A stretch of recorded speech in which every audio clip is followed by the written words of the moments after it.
Here we are. Thanks for being here, everyone. I'm Leslie Ann Hay. I'm one of the co-facilitators for the HB 4086 Jurisdiction Advisory Committee. We are recording these sessions so that we can post them to our website following each meeting. I would love, because we've got some guests here today that are going to provide some great presentations and interaction with us. If you all could just put your name and role into the chat, that way our guests can know who all is here without eating up too much time into our tight agenda. And then we will certainly introduce our guests as they arrive, and we'll share in the presentation. And so thanks everybody for all the work everyone's been doing in between time with the subcommittees. I know you've all been working hard on those. We will gonna go ahead and have our reminder here. So I was wanted him to know me. I'm sorry, guys. I didn't mean to be rude, but just wanted to know. Sorry. No, thank you. Just want to, if everybody could mute themselves if they're not speaking, that would be great. Sylvia, I'm going to go ahead and have you share our community agreements here. Right. Welcome, everyone. So just a reminder of our community agreements: bring our curiosity, reflections, vulnerability, skills, courage, and authenticity to the work of the committee. Keep ourselves and each other focused on our mission in general and on specific points that we're on in the moment. Open ourselves to each other's perspectives, experiences, and suggestions. Stay oriented towards solutions that move us towards our goal, and seek out, engage, and respect all voices of those impacted by our mission. Next slide. So our agenda for today, we're doing the welcome and the check-in now. We're going to have a presentation by some folks from Chapin Hall. They're going to provide a national perspective on meeting family needs. After that, we'll do a brief report out on the subcommittee findings for both definitions subcommittee and scope of jurisdictions subcommittee. Then we're going to have the facilitators of the Complex Sexual Behavior Committee join us to give us an update on what their progress is in their committee meeting and where they're at. And then we'll talk about next steps for our committee.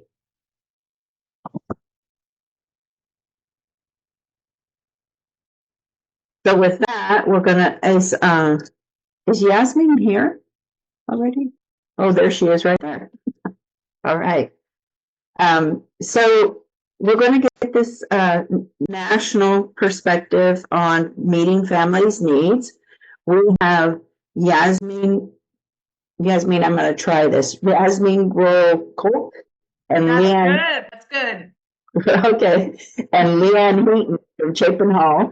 They're going to share that national perspective on both promising prevention and alternative pathway practices that are existed across the nation, an overview of opt-in initiatives, including some preliminary findings from families and mandatory reporters about connecting and engaging with families, and also what works and what doesn't regarding community response programs across the nation will be highlighted. And then we'll hopefully have some time for questions as well.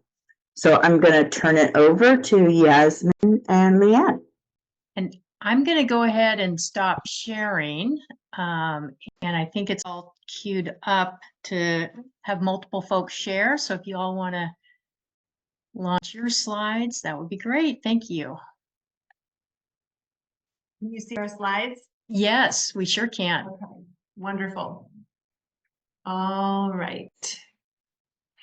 So good afternoon, everyone. As Sylvia said, I'm Yasmin Grohl-Kolk. I'm a policy fellow here at Chapin Hall, and I'm accompanied today by my colleague Leanne Wheaton, who's a research fellow at Chapin Hall.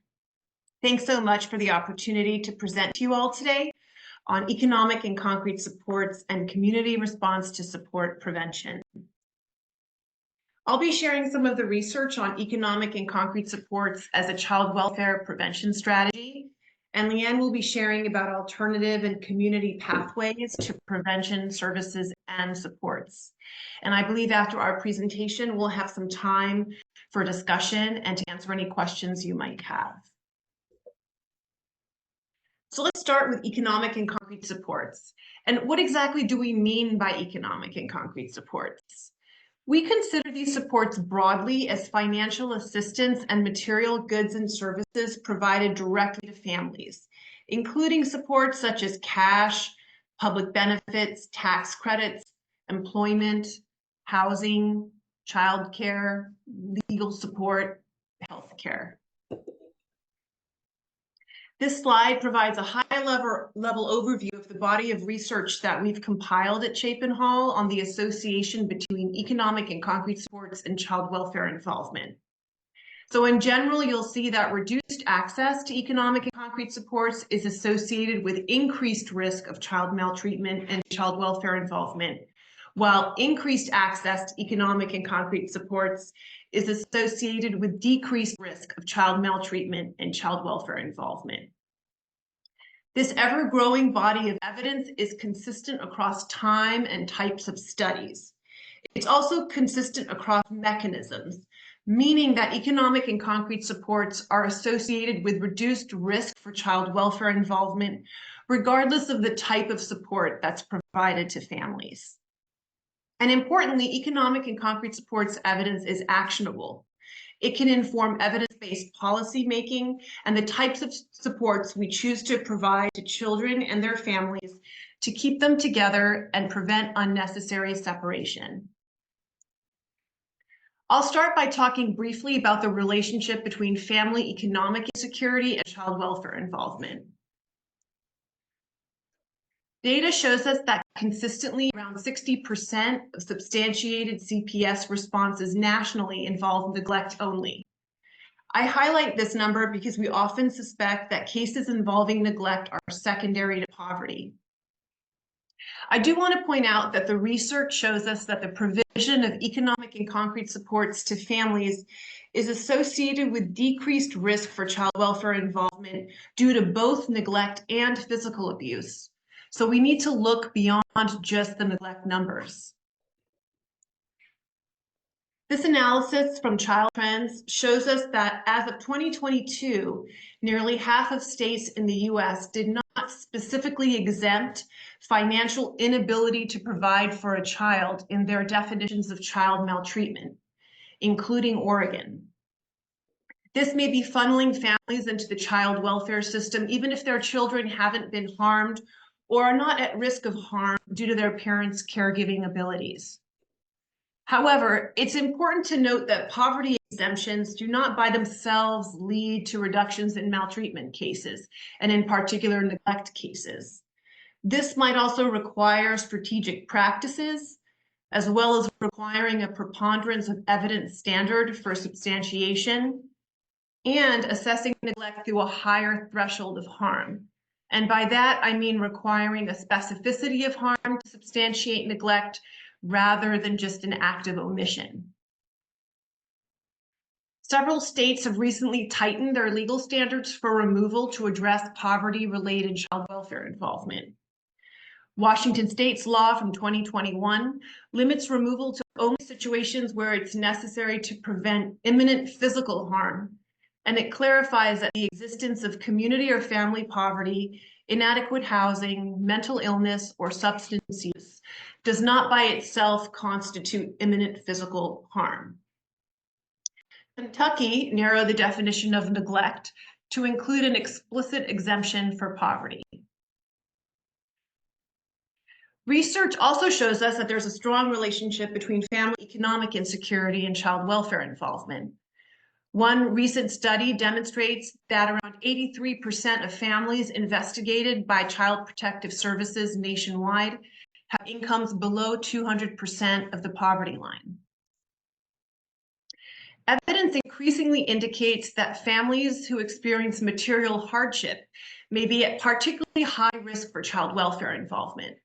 And what do we mean by material hardship? It's generally generally defined as having difficulty paying for basic necessities, such as housing, utilities, food, or medical care. As this study found, unmet basic needs pose a remarkably consistent risk for CPS contact over and above income poverty. This study found that experiencing any material hardship is strongly associated with an elevated risk for CPS involvement, regardless of the type of investigated report. Specifically, when families who are low income experience at least one material hardship, they're 3 times more likely to be subject to a neglect investigation and 4 times more likely to experience a physical abuse investigation. And when these families experience multiple types of hardship after not having experienced any hardship, the impact is even greater.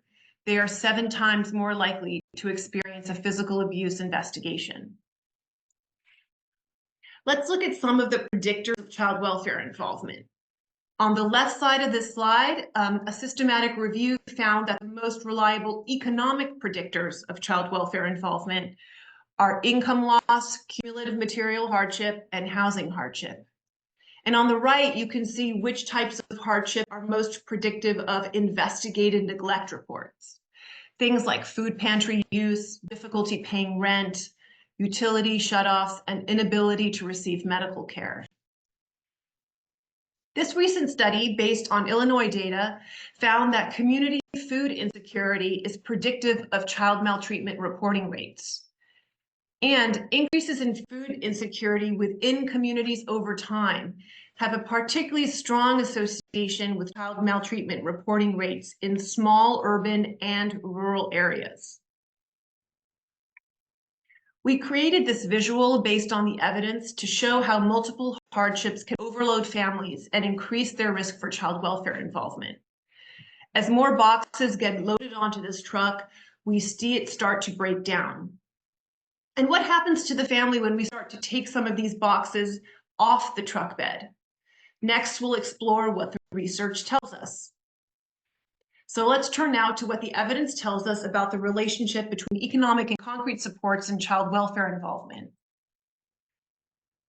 What does the evidence suggest happens when economic and concrete supports are reduced? Based on the research we've compiled, this slide provides an overview of the types of economic and concrete supports that, when decreased, are associated with increased risk for child welfare involvement. This includes reduced TANF benefits, lack of childcare and stable housing, reduced employment and income, increased gas prices, meaning families have less disposable income, and increased regressive taxes. I'll focus on only a few of these studies today, but you can find details about each of these studies in a comprehensive deck that's available on Chapin Hall's website, and we'll be sharing the link later on in this presentation. There's a growing body of evidence on the relationship between TANF and child welfare involvement. This study found that states that implemented total benefit loss as the most severe sanction for not meeting TANF work requirements saw significant increases in substantiated neglect reports and foster care entries. When one looks at this impact, it's important to keep in mind that first statutory goal of TANF, which is to provide assistance to needy families so that children can be cared for in their own homes or with relatives. According to the most recent publicly available data, states are holding almost $8 billion in federal TANF funds in reserve, which they are allowed to do.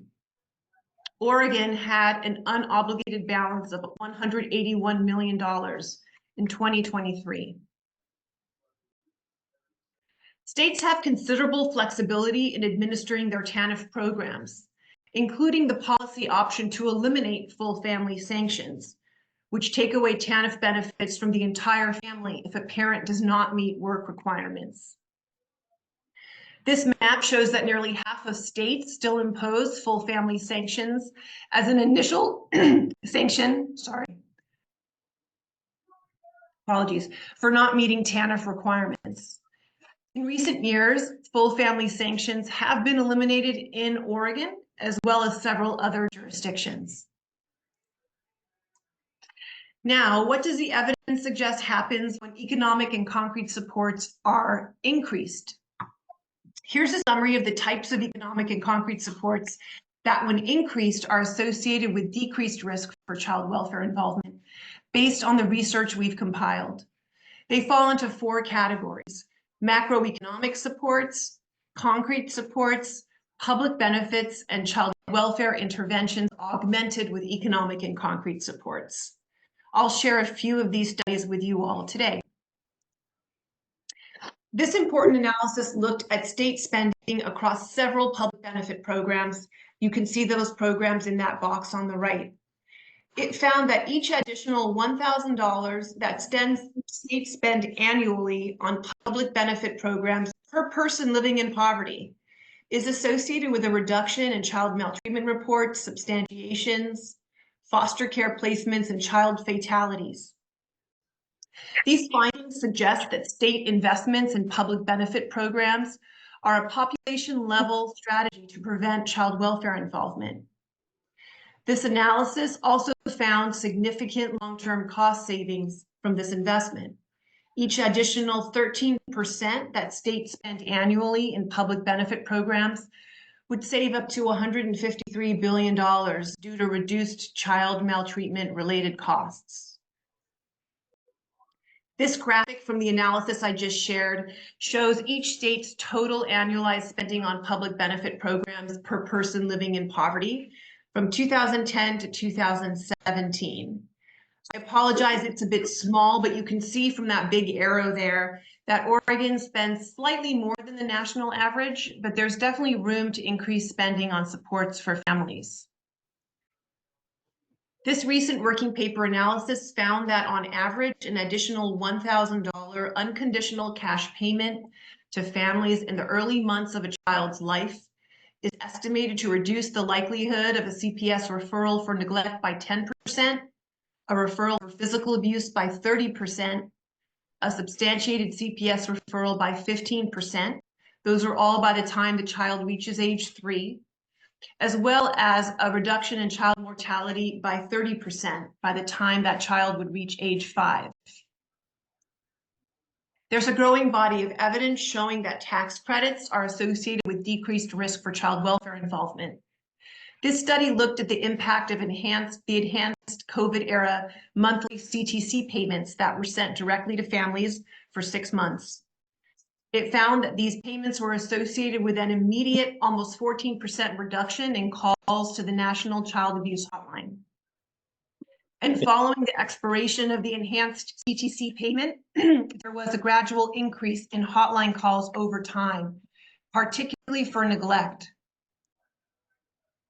Due to the success of the COVID-era expanded federal CTC, we've seen increased legislation around the country to enact state-level CTCs, including in Oregon, which recently passed a refundable state-level CTC. This study found that infant maltreatment investigation rates declined over time in states that enacted paid family leave policies, comparing them to states that did not. It also found that state paid family leave policies may be especially protective for infants in states with high levels of family poverty and for adults without a high school education. There's still only a handful of states that have implemented a statewide paid family leave policy. And we can see from the timeline here on the right that Oregon enacted paid family leave in 2023. Research shows us that access to Medicaid and healthcare is associated with reduced risk for child welfare involvement. This study found that state-level increases in child health care coverage rates, including both Medicaid and private coverage, are associated with decreases in substantiated reports of physical abuse. And states with policies that facilitate continuity of eligibility for Medicaid and CHIP are associated with lower child maltreatment investigation rates compared to states without continuous eligibility. Continuity of benefits ensures that children stay enrolled in programs even if their families experience fluctuations in income, which are often modest and temporary.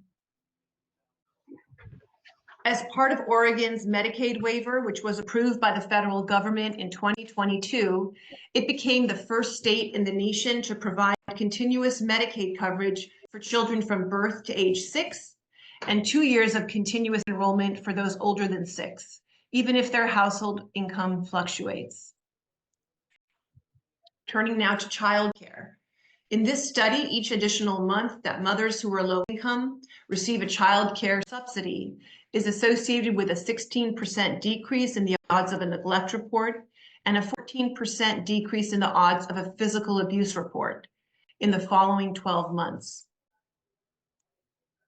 This study by my colleagues at Chapin Hall assessed the causal impact of a supportive housing intervention for child welfare involved families in Connecticut who faced housing instability.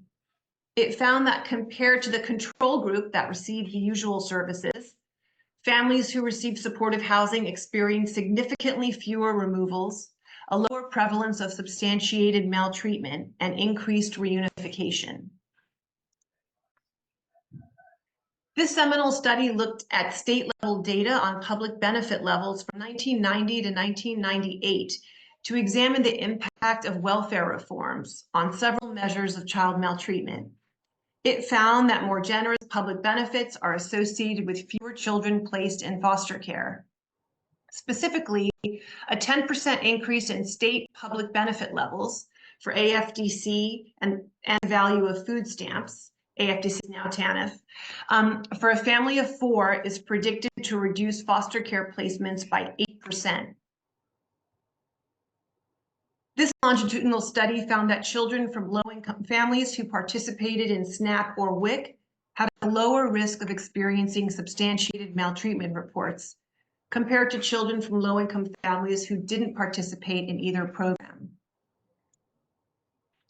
Nationally, only around 41% of participating SNAP households are households with children, but there's considerable variation across the states, as you can see in this map on the slide. In Oregon, as of 2018, which is the most recently available data I could find, only 28% of participating SNAP households were households with children, indicating an opportunity potentially to increase outreach efforts and access. We also see that across the country, many families who are eligible for WIC do not participate despite its proven benefits. In Oregon, only 61% of those eligible for WIC receive it, again, indicating opportunities to increase outreach efforts. The last slide I'll share with you all today focuses on family resource centers, which is a nice segue to Leanne's presentation on community pathways to prevention services and supports. This evaluation showed that Teller County, Colorado, saw a significant cost savings and reduced child maltreatment rates by providing supports and financial assistance to families screened out of child welfare through its family resource centers. And lastly, this is a slide. If you're interested in learning more, you can access Chapin Hall's economic and concrete supports resources via the QR code here or the link. And now I'm going to pass it on to Leanne. Yeah, thanks, Yasmin. Really appreciate the opportunity, committee members, to share information. And what I'm going to be sharing today, I'm going to give you a little bit of background on some research. Won't spend too much time there. But then I want to share some more recent things that are going on in Oregon, and I will be highlighting some information that we collected in Oregon that come directly from families, which will tie nicely to some of the research that Yasmin shared. So the first thing I want to do is just talk about the 2 different ways that people think about serving families. One is called alternative or differential response. So if you're thinking about different alternative responses, this is one, and this is more of a classic one. So I'll ask Yasmin to go to the next slide. So you've probably heard of this. If you haven't, I'm going to just share real quick. In some states, and Oregon is not one of those, but in some states, states have the opportunity to kind of create 2 pathways when a call is reported to Child Protective Services, and they decide that it meets their definition of abuse and neglect. And In those states that do differential or alternative response, those two terms are used interchangeably. The state has the option to send some families down through an investigative process and some families down a differential response process. But the distinction here, and I just want to make this, is that this still is a Child Protective Service response. So a call is screened and it is assigned through the child welfare system. Now, the process for differential response is a little bit different. The intent is to really wholly assess families and provide them with services. Also assessing risk and safety, but the idea is we're not trying to make an administrative finding of abuse and neglect for a registry. We are actually focused on the services that might reduce the safety and risk concerns. That's the distinction. And we do see from years of studies that have been conducted in the next slide that it does make a difference. So this article looks at comparisons of states that had differential response and those that did not. And what you see here is those that have the response program actually see fewer future substantiated reports, fewer children substantiated for neglect, and then big one is reduction in foster care.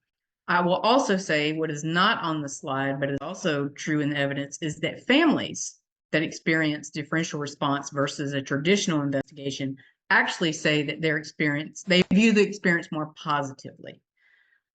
So that's one set of kind of, if you think about alternative pathways to a traditional child welfare response, this is one, but it also still involves the child welfare agency. So we'll go to the next slide. Most of what I'm going to talk about next, though, is the community response, because this is where the real opportunity is. So let's now go to the next slide where I define this.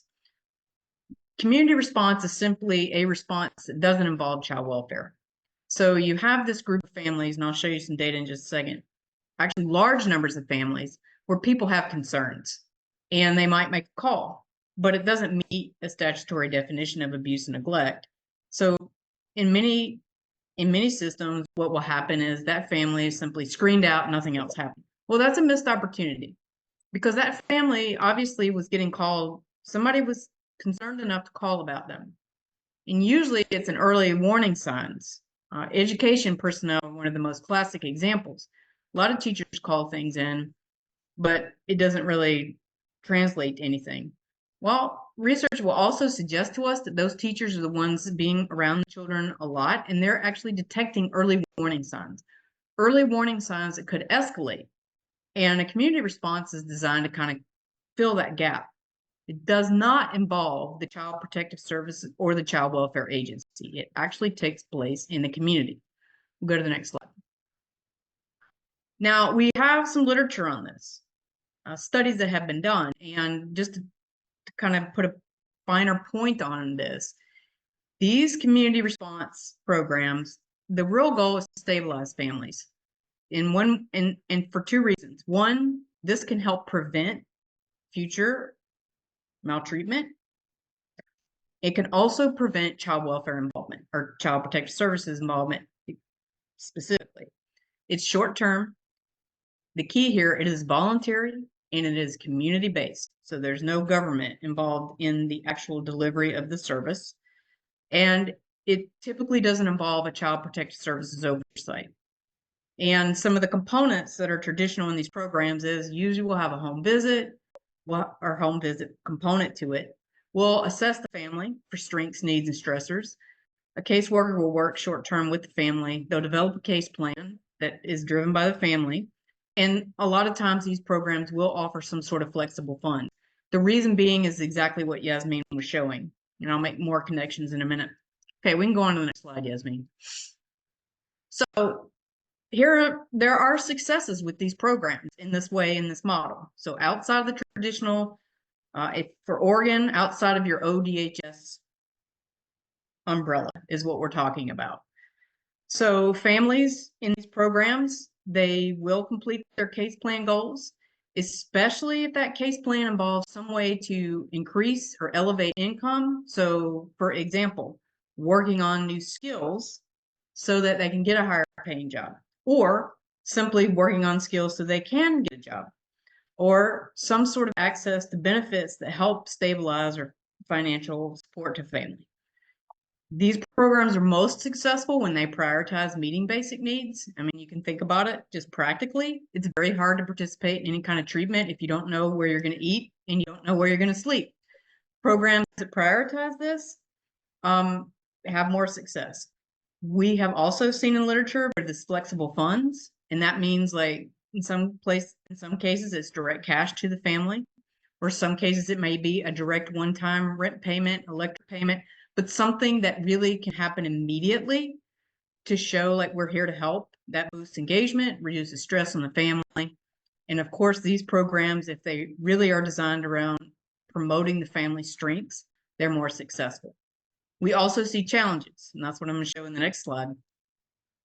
Some of the challenges, from our perspective as researchers, most of these challenges are not because the program itself is inherently flawed, but a lot of it has to do how it's implemented. And that's going to tie to something I'm going to tell you in just a minute.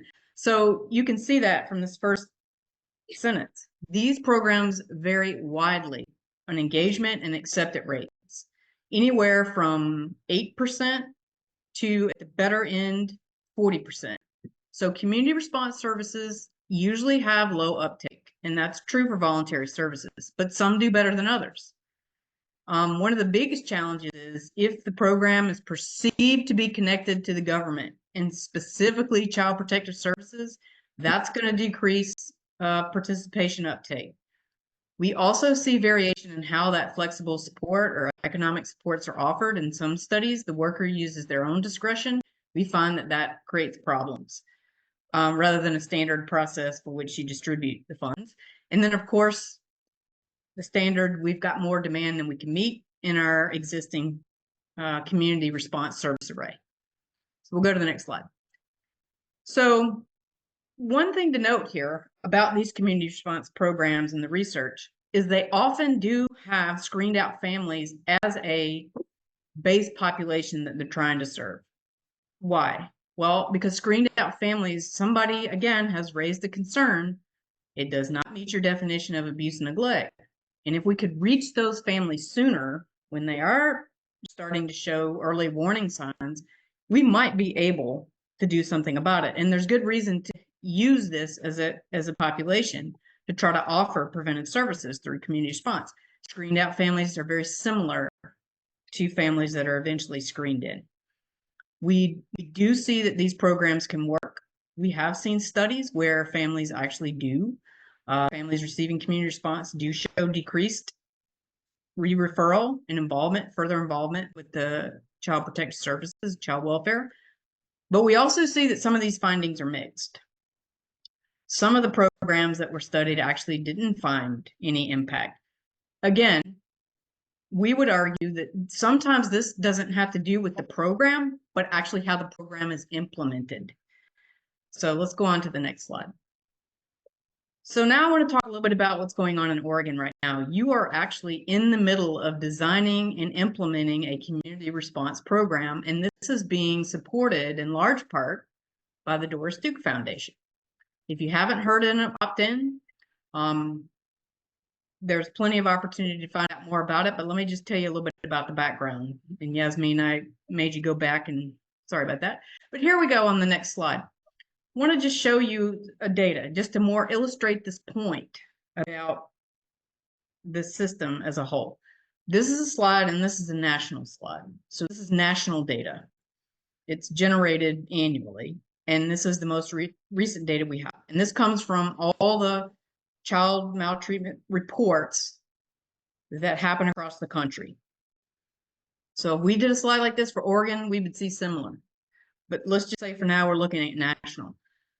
The reality that when children are reported to Child Protective Services and even screened in and investigated or assigned an alternative response, there's this misconception that people have. People think that when that happens, families are actually getting services, when in fact, they aren't. And the data shows this.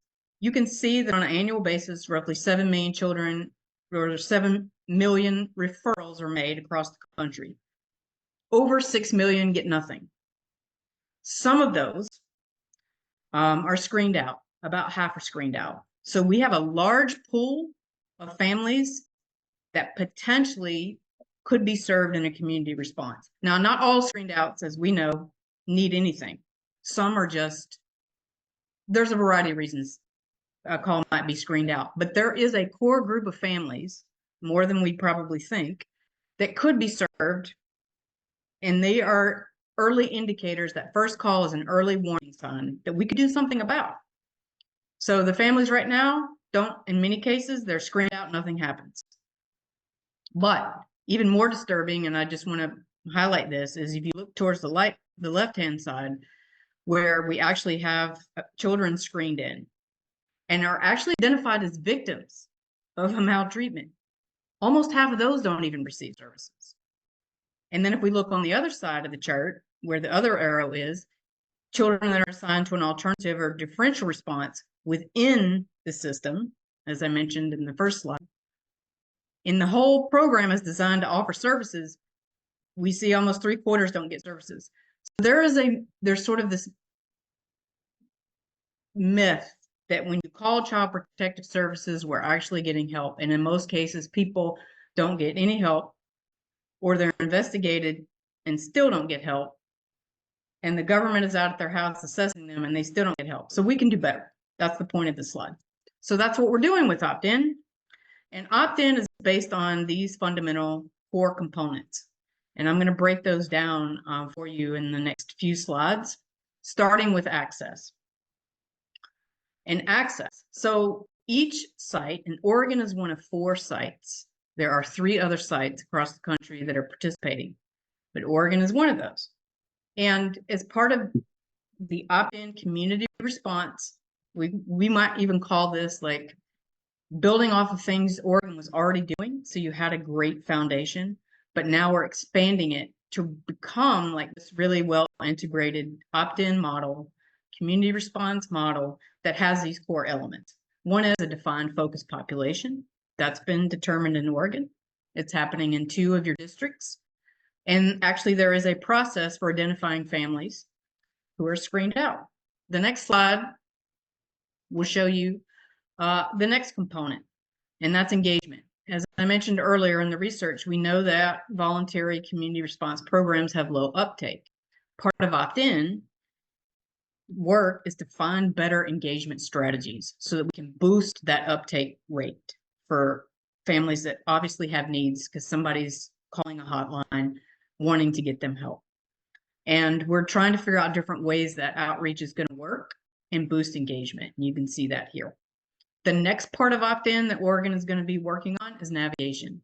So one of the challenges for families, particularly in voluntary or community response programs, is there's just so many resources and how can they keep up with them? And even when they do know about them, you think about it, when you're in a crisis, you feel overwhelmed. You're not always thinking at your best. You need someone that you trust to help navigate.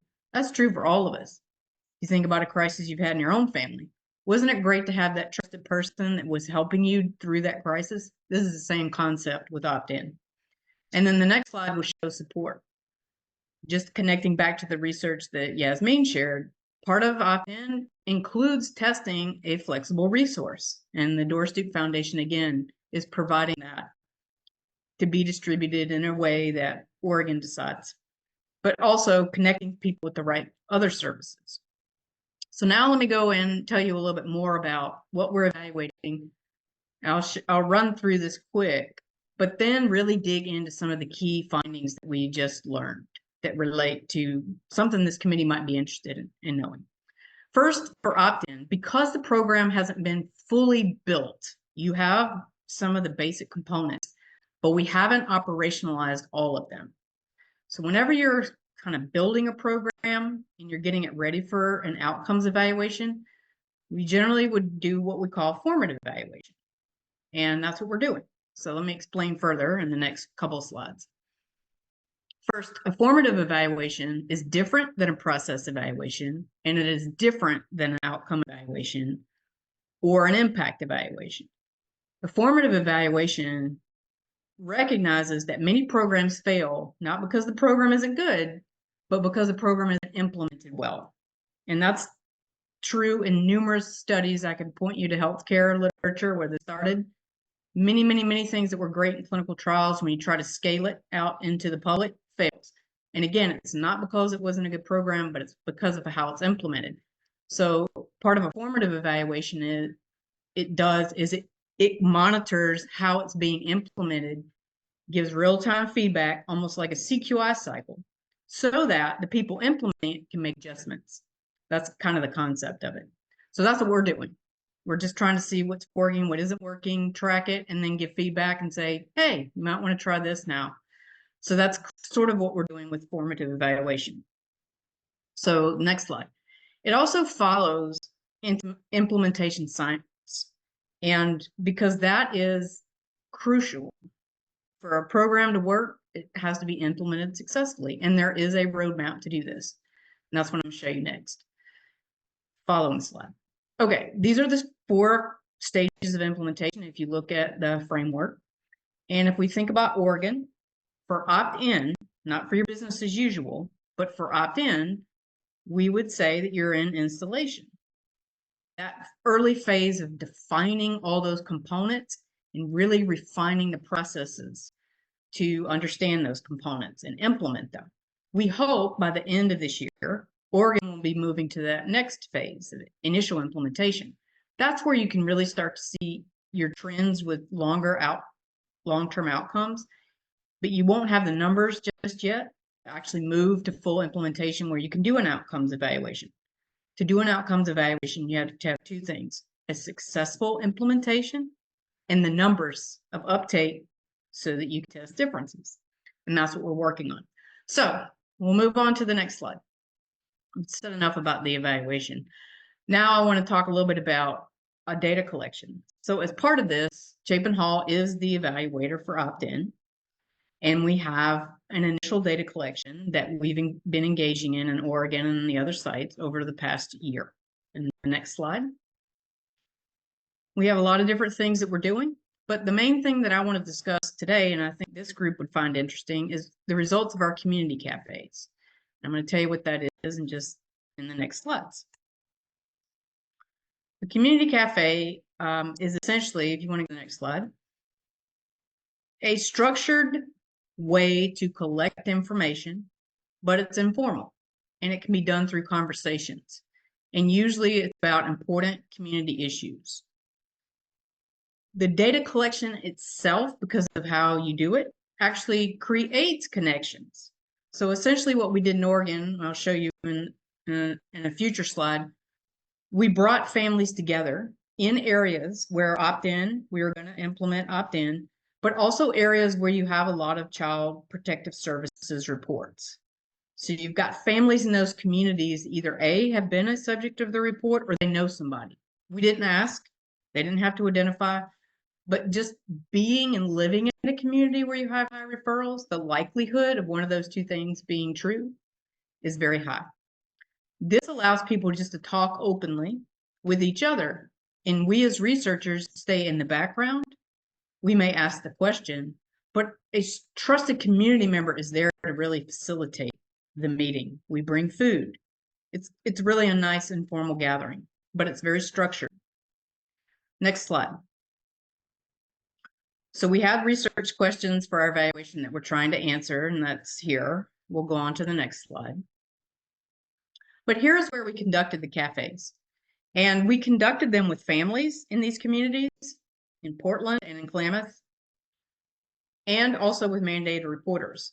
The mandated reporters and the families were in 2 separate cafes, but we did them in both areas. We also, for the families, these were co-hosted by a community-based organization in each of the sites. So a trusted community organization actually facilitated the meeting. We had volunteers that sat at the table with the researchers, helped facilitate the conversation. Families talked to each other. We documented what they said. That's kind of how it worked. They also ate food that we provided during these sessions. Next slide. It was very community oriented. And you can see by the end of this, we had a total of 54 people that provided information. Next slide. Okay, so here's the first thing that we started with. We just asked just to get going and help people feel comfortable, but also to highlight strengths. We asked the participant what made them proud of their community. And you can see what they say here. The different things that we learned across both District 2, the Portland area, and District 11, the Klamath area.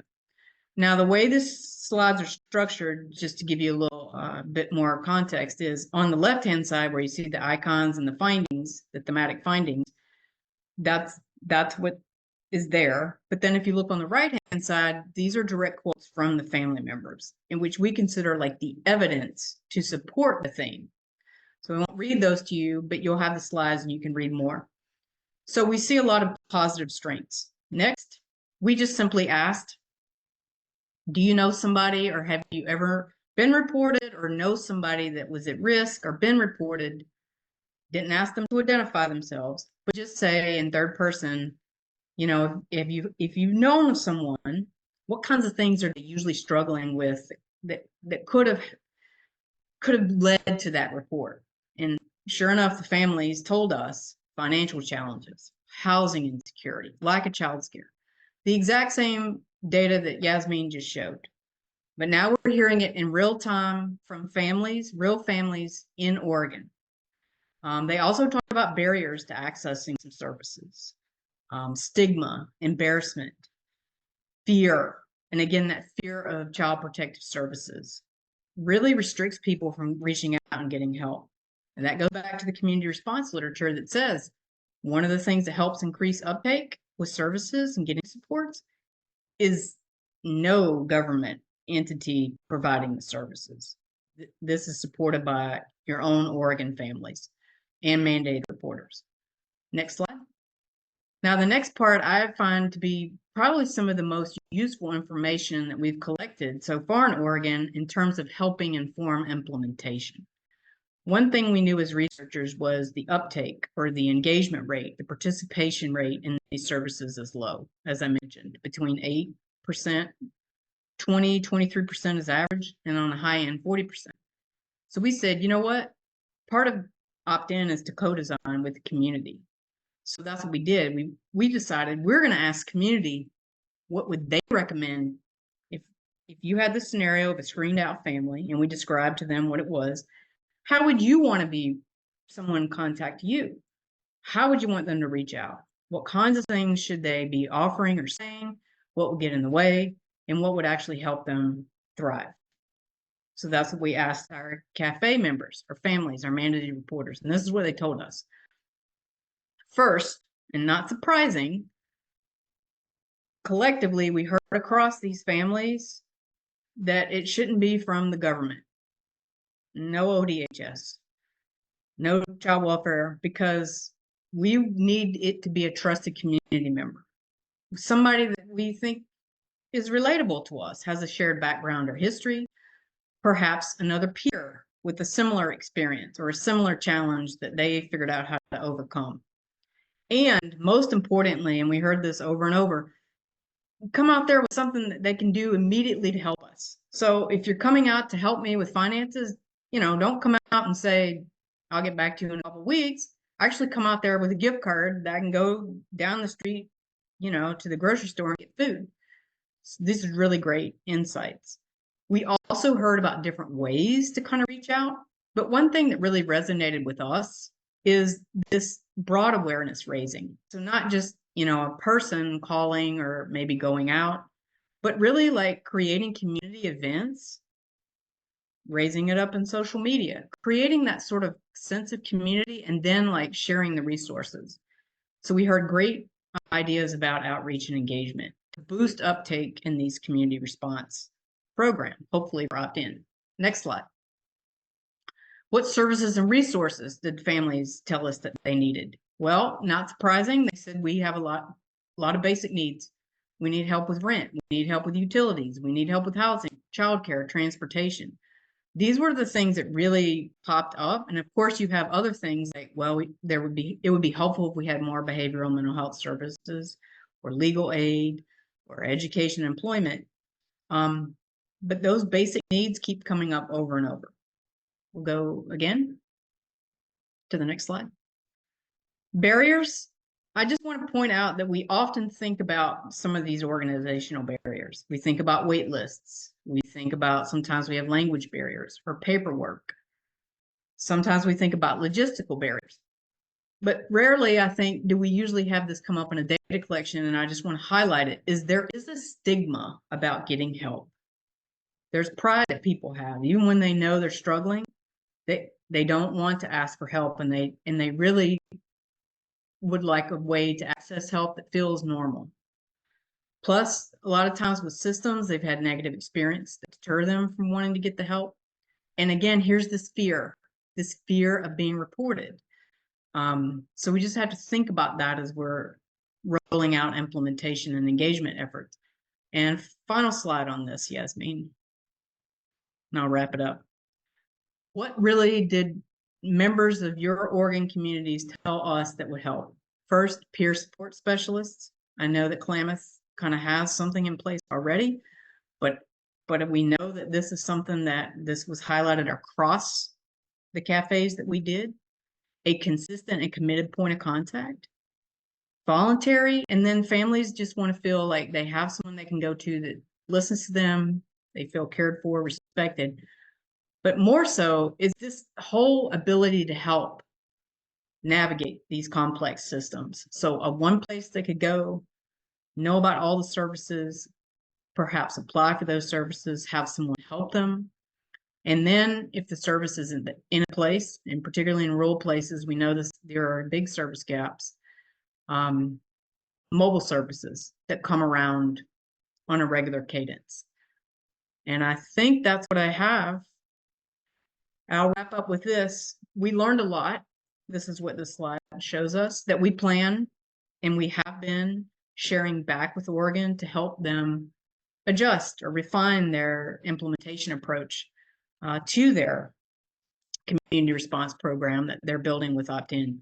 And I just want to put that bold text and point that out. It just connects back to what Yasmin shared, that we heard over and over, and not just Oregon, we've conducted these community cafes and other sites as well. But we hear over and over this need for just basic services. People, when they are experiencing stress and an elevated risk, kind of mitigating that stress, mitigating some of those financial concerns can really reduce the likelihood of maltreatment.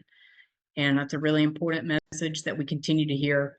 And this is data from your own population. So I hope this has been helpful. We're happy to take questions. I'm wrapping up now, and I'll stop. And thanks so much for the time.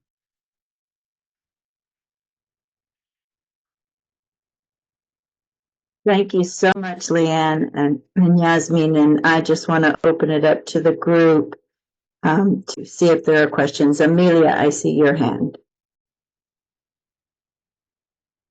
You're on mute. There, is that better? Great. I was just really curious, like, and I know that you know, implementation is very different than the research, but you know, given the fact that we are facing huge shortfalls in the nonprofit sector in terms of funding and you know, cutting to federal programs that provide these kinds of supports. If the option is for DHS to not be the one providing it, how are these things supposed to be funded? How do you sustain programs like this in a community? That is a great question. Amelia, is that right? It's a great question. I think there's a couple of thoughts that we have about this. This has been an ongoing discussion for opt-in. A little bit more about opt-in. There are Chapin Hall is the evaluator, but there are also 3 other technical assistance providers from different organizations that are working actively to try to figure this question out. One thought is we can't figure out a way to get funding out into the community in a way that could really sustain programs like this if we can't do something like this where we're testing and we're collecting systematic evidence. The great thing about this program is a lot of it, the technical assistance and some of the cash flexible resources are all being supported through a foundation. If we can do this well, there might be opportunities for other foundations to see the success and want to invest. So while I don't have the exact direct answer, I do think there's opportunities that perhaps we haven't thought of because we haven't been able to successfully demonstrate, hey, we really figured out how to address some of these gaps that we know have been problematic. And that's what we hope is going to happen by the end of this. So I don't know if that's a satisfying answer, but we do think that philanthropy is one way to consider it. But we need to develop more evidence through this process that will help us make the case. And I do want to emphasize that foster care is an incredibly expensive intervention with lots of long-term negative outcomes for children, families, and your society at large. So if you think about increasing investment upstream at early points when families are reaching out, you can actually have long-term cost savings. If you're funneling so many children into your CPS response system and having to do so many investigations, that is taking time and energy and funding away from really helping those children and families who really do need and do have safety concerns. And so I really encourage jurisdictions to kind of rethink their investments, because I do believe there are always opportunities to better support families. I feel like I'm always the Debbie Downer on some of these things, but I just, as a person whose organization lives and dies on philanthropy, that is not a sustainable long-term model for anything. And what we are hearing from the funding philanthropy side of things right now is that we're preparing for reductions because they are anticipating being asked to fill all of these gaps that are going to come from the removal of federal funding. So it is bleak out here right now. And you know, it's also incredibly difficult to sell anyone on preventing future incidents of anything. So like I hear you, Yasmin, where you're talking about like, you know, yes, I believe that. I absolutely believe that if we can prevent foster care, that's going to reduce our overall expenditures. But selling, especially government entities, on anything preventative like that has been historically very, very hard. That's one of the challenges that we're talking about in the problematic sexual behavior group as well, is that it's even getting the insurance companies to pay an appropriate rate based on a preventative service is very, very difficult.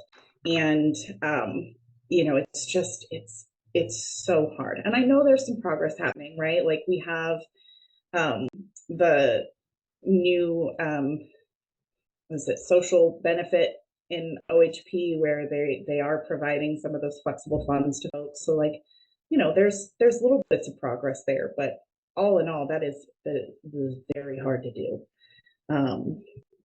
And I think it's going to get worse before it gets better. Yeah, sorry.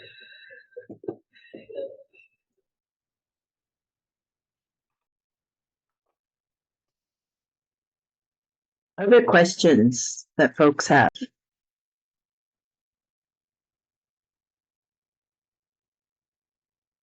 Scott. Yes, thank you. Thank you very much for the informative presentation. This is a wealth of knowledge and really appreciate that. So the question I have, it's much further back in Yasmin's presentation, talking about how half the states have some sort of consideration in terms of a neglect law about a family's resources. And I don't know if Chapin Hall necessarily has gone into great depth on that, about like how those laws are structured, but is there kind of a separation between families being parents, custodians, guardians versus other adults, be that a teacher, be that a coach. Like, I'm just thinking along the lines right now in Oregon law, neglect is apply to all people kind of report. And there's a great deal of conversation about that right now of how to address neglect. And I'm just curious if other states explicitly call out like this is neglect for families, this is neglect for other people, if there's any financial kind of considerations in terms of like what their poverty line is. Like, I'm just kind of curious if that's been analyzed at all. You know, I don't have a definite answer for you, but I wonder if that child trends analysis that I shared might have links to specific information. And I know there are databases that have all child maltreatment statutes. I think that many of the neglect statutes are around caregivers, but I don't have like a number for you of how many and how they differ. I do know that Oregon's is quite broad compared to other jurisdictions. I don't know if Leanne, if you have anything else to share on that. No, I think what you said, Yasmin, nothing more. All right, Kristen. Like Scott said, thank you so much for this information today. And I very well could have missed it because you were just blazing through those slides. But in terms of where Oregon is on the opt-in, I know you were doing community cafes and sort of gathering that, feedback, and you've got the real-time implementation science going on. But where are we really in that process? Like let's just say in Klamath, of being able to actually consider this program to be implemented. And so that's kind of part one. And then part two is and how much longer until you think we're kind of really there, where we have gathered the data to understand how effective this is or is not? Yeah, no, I appreciate the question, Kristen. Appreciate that question. I would say Klamath probably is the furthest along of almost all the sites because they had a really strong foundation. And what we're doing is simply adding a few more specifics to operationalize. So they had a very strong response already to serving screened outs. But I would say that Oregon is right where we would hope they would be, given that it's hard to, these are big systems with lots of constituents. So it does take a little bit of time to make sure that you get it in a way that's communicated effectively and that folks are actually able to follow a process. But I will say that Oregon is referring folks to community organizations. They have populations defined. They have ways to serve them. And where all we're doing is building out the rest of those components.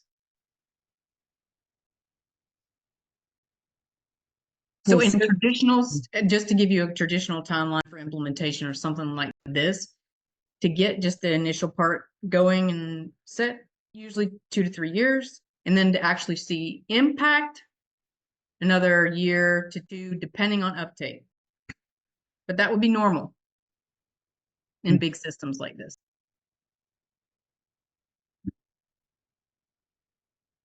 Okay, thank you, Leanne. Sarah. Thank you. I just wanted to connect the dots for folks in case you hadn't already for yourselves. Last month, Jennifer Sorensen from the Oregon Child Abuse Hotline came and did a presentation on the opt-in work. So if you remember any of the data or what she talked about from then, that is what that's the opt-in initiative. So I believe she gave us some data around how many families have been referred in both of the counties. So the other county being Multnomah County, and kind of where implementation is at.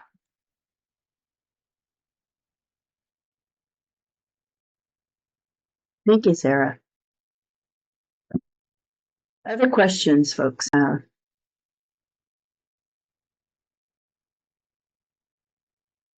did have a question, Leanne and Yasmin. I'm wondering when it says that families really want to hear from someone they trust, a peer organization, or somebody who's with lived experience, who's been through that they can really connect to, either in Oregon or anywhere else. How difficult or challenging or easy has it been to really engage folks with that lived experience, or organizations in the community to be a part of these processes?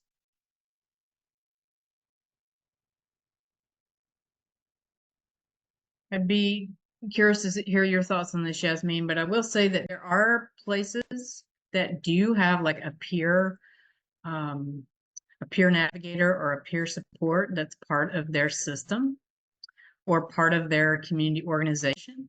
And the ways that this can come up is if the person, say, is struggling, maybe they're struggling with losing their house, or they're struggling financially, or maybe even they've slipped back and maybe started using substance again.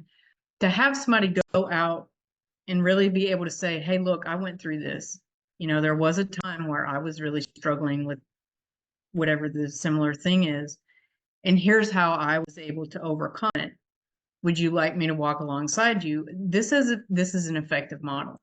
And we have seen parent partner programs in states, just apart from opt-in, work very successfully in this way. I mean, I can just add that I know that Oregon has done a really wonderful job with integrating lived experts into their ODHS system. Their family preservation model includes peer navigation and aligns with family advocates from self-sufficiency. And I feel like that's a model, an exemplar across the country to provide supports to families. Some of the challenges that we have heard about or seen is just in terms of hiring those with lived experience, in terms of any like qualifications or background checks. There can sometimes be impediments there, but there are ways to overcome if you want to overcome, and Oregon's figured out how to do that in many ways. So but I will say, as Leanne mentioned, it does vary. And I think a lot of it is the kind of a leadership decision and priority and what direction do you all want to go. But it is true that the relational component of interacting with someone who has empathy for where you are and where you've been, I think is critical for families to actually succeed in some of the outcomes of their case plans, service plans.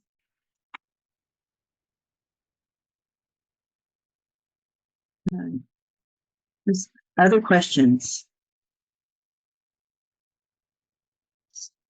Sylvia, this is Leslie Ann. Just as a follow-up to that, I know you all have been focusing on the screened out population, but there's still that short touch with the public system, right? To even identify that individual. What are some of the ways or innovations you've seen to sort of diminish that stigma for families in that handoff? Do you know what I mean? To be able to sort of disconnect it from the fears and the expectations that sometimes are carried with having been reported to the hotline, or who turned me in, or those kinds of things, and make that transition to the trusted ally. Yeah, I'm curious, Yasmin, on your thoughts, but the first thing I would say is we can know some about that from the differential response literature, that the one slide that I started with. We do know that families that have a differential response, first of all, that response in some states is much less adversarial. It feels less adversarial. Now, the power of the government being there is what it is.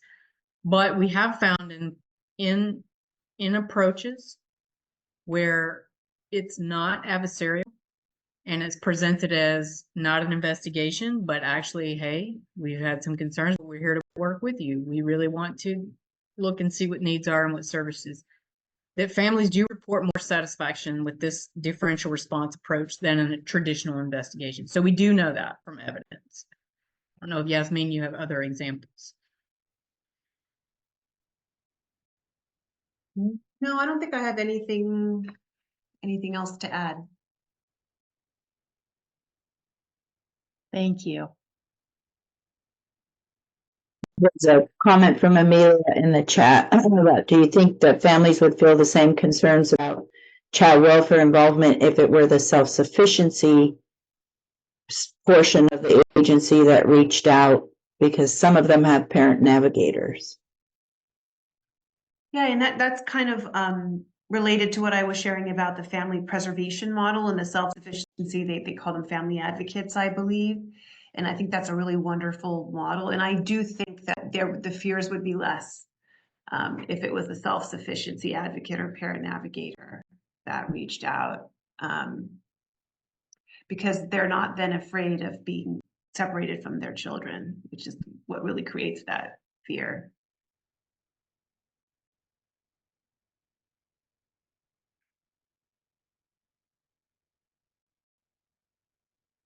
All right.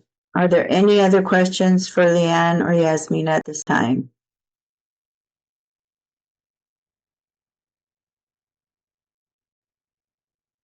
Okay.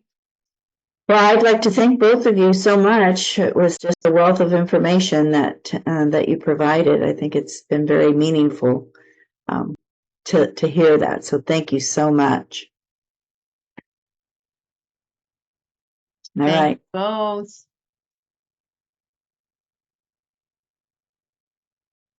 All right. Sylvia, I'm going to go ahead and share Uh-huh. slides again, and we will.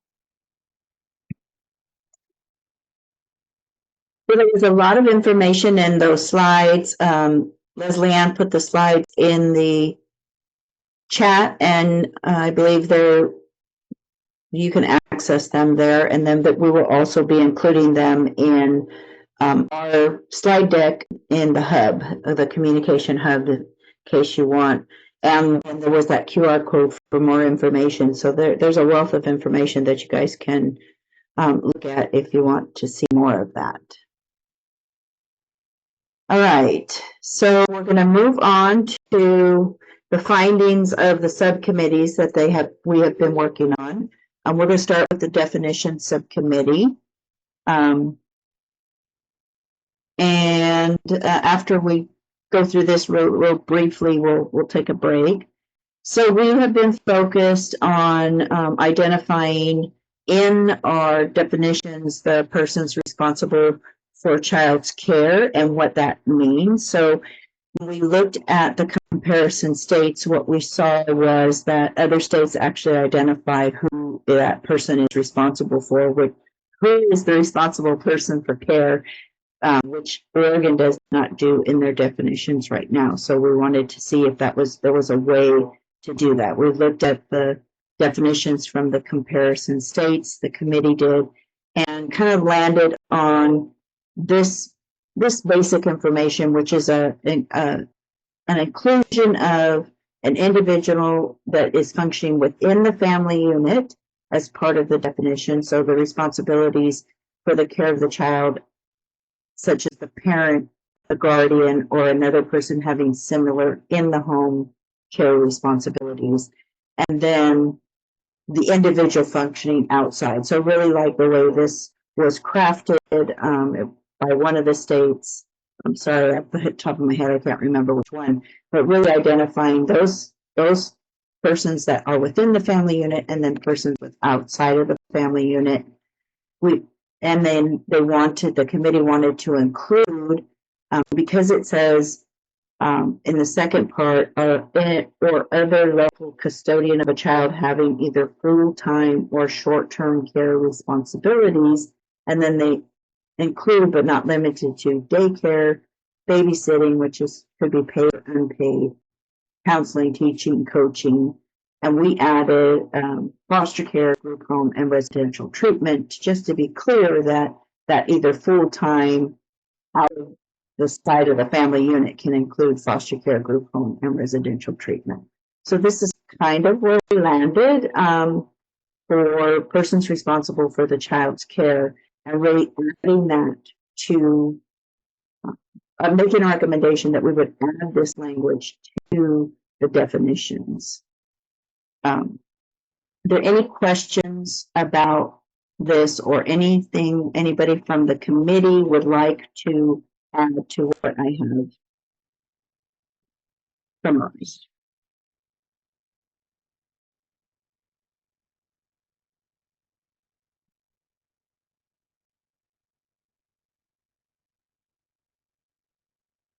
Okay. Then we'll move on to the next slide, Leslie Ann. The other area that we were focused on was looking at dispositional findings that are used by Otis and CPS. Right now, they use two different findings for two different areas and circumstances. They use founded, unfounded, and unable to determine. They also use substantiated, unsubstantiated, and inconclusive at different points in time. And Sarah, I don't know if you want to clarify when you use what for the group, just so that they know. You mean that when unfounded versus unable to determine is used? No, when unfounded and founded is used versus substantiated and. Oh, yeah, sure. So Child Protective Services only uses founded, unfounded, and unable to determine. Otis, and Lindsay could speak to this better than I, in some cases uses substantiated, unsubstantiated, and inconclusive, and in some cases uses founded, unfounded, and unable to determine. Thank you, Sarah. So given that, as we were having that conversation in the committee, there was some folks felt that it was confusing because you could actually have both of those happen to you depending on what the investigation was. You could be unfounded in one place and substantiated in another, and it was confusing. It's confusing to people, especially if you're not within the system and you don't understand all these different findings. And so we really wanted to look at, can we just choose one, founded, unfounded, unable to determine, or substantiated, unsubstantiated, and inconclusive. And the committee kind of landed on, they preferred founded. I included the definition as listed by Oregon rules, and then unfounded, and then unable to determine. We had a lot of discussion about just the exact wording on these and made some changes. So clearly unfounded, making sure that there's, we added sufficient evidence to support the abuse occurred. On unfounded, including not enough evidence that the abuse occurred, and then on unable to determine, insufficient evidence to actually conclude any determination. So this is where the committee landed on those, so recommending that these be used universally for all investigations, either by both CPS and Otis. Any questions on this summary that I just did, or anything anybody from the committee wants to add to that?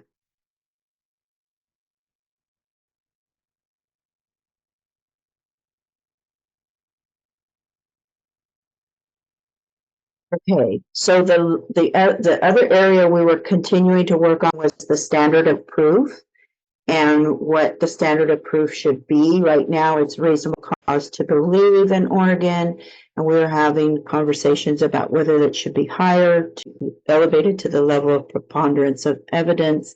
We were not able to reach any conclusions as a committee as to what that should look like, and the committee wants a little bit more research and information around that. So we'll be focusing on that over the next month, and hopefully by April, we'll be able to come back with some sort of finding to recommend for standard of proof. Any questions about that? Comments from the committee?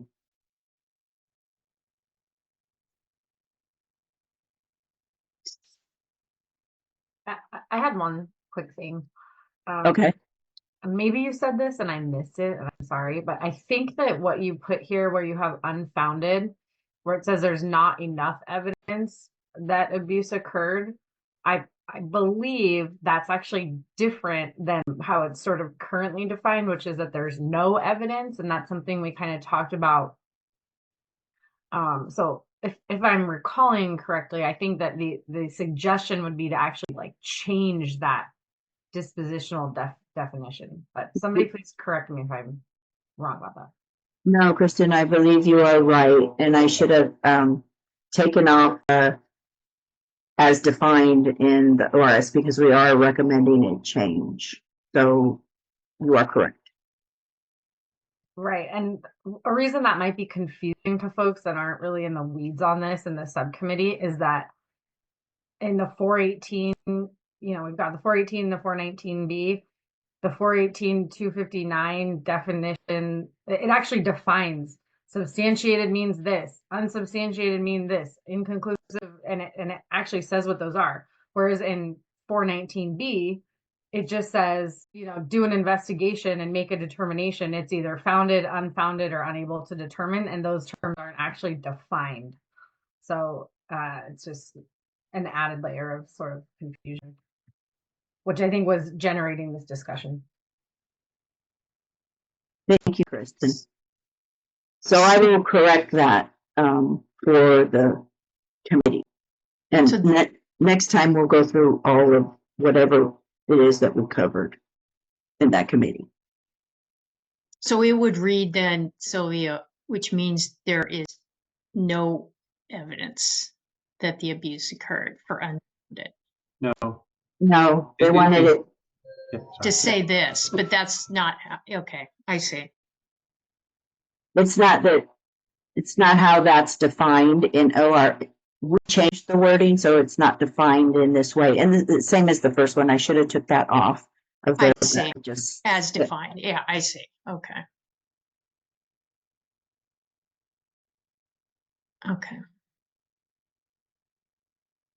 Okay, there's something. yeah, just other The than the wording's reference. correct other than the reference, yeah. okay. Right. So we'll take that out. And at the next committee meeting, we'll summarize all of this once again for everybody. I'll clean that up for everyone, and hopefully we'll have a standard of proof agreement.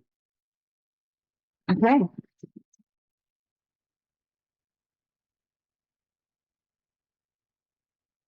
Okay.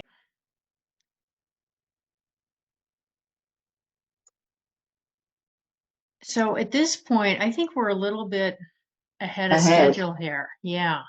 So, but we were going to take a break. I think it might be a good time to go ahead and take a break. And probably don't need to come back at 2:50. That's kind of a long break. We may not get you back if you come back at that time. So how about if you come back at 2:40? Okay, and that should give us plenty of time to go over the other committees' report out when we return. So why don't we all come back at in about 15 minutes at 2:40, okay?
Okay, I think we'll come on back and bring your coffee and snack with you, and we'll get started again.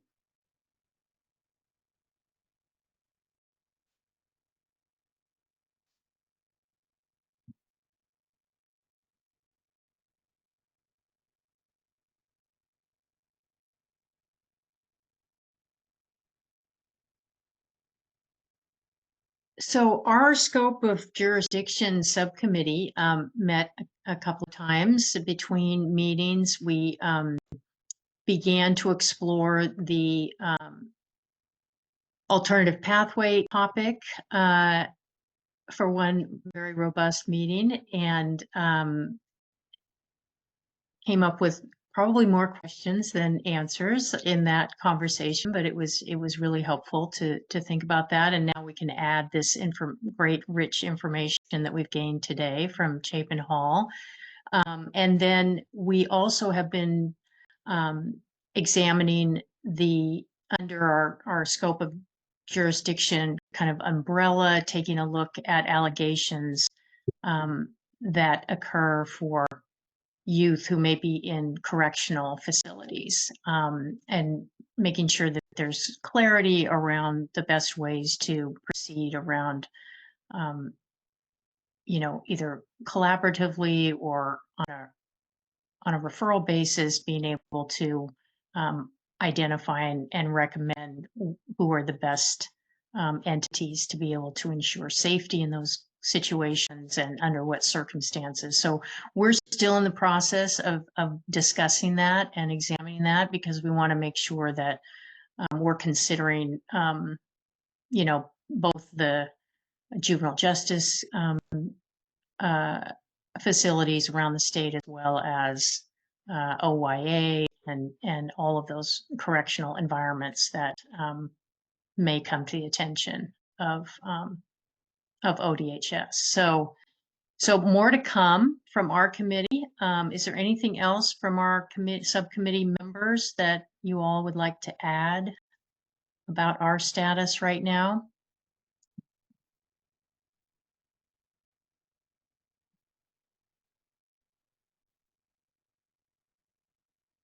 All right, so we should be on track then for our April meeting to be able to provide some more concrete recommendations there. All right. So I'm going to yield the rest of our time back to Sylvia to kind of, what one of the issues that, the youth correctional facility issue does kind of touch on some legislation that's currently pending in the legislature right now. So I think that's a good segue into kind of just an update on our committee's alignment with that legislative activity that's going on right now. So Sylvia? Right, thank you, Leslie Ann.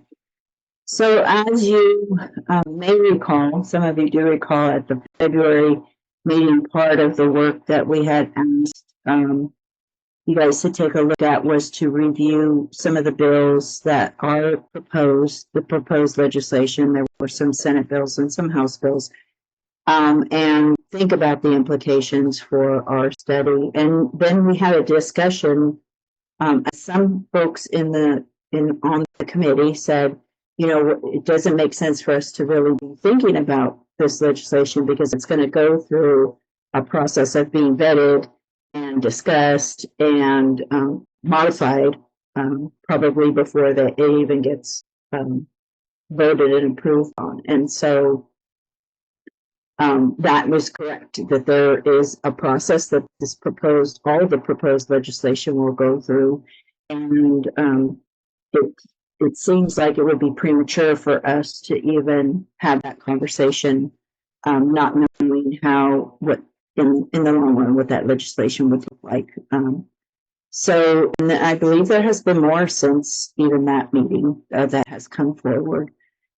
So in the interim, during this month period of time, we as facilitators were asked by the department to that there was going to be and there was a legislative committee hearing that was held on a number of those bills, and we were asked to either testify at that hearing or provide something in writing as to what we as facilitators would say was our position as a committee.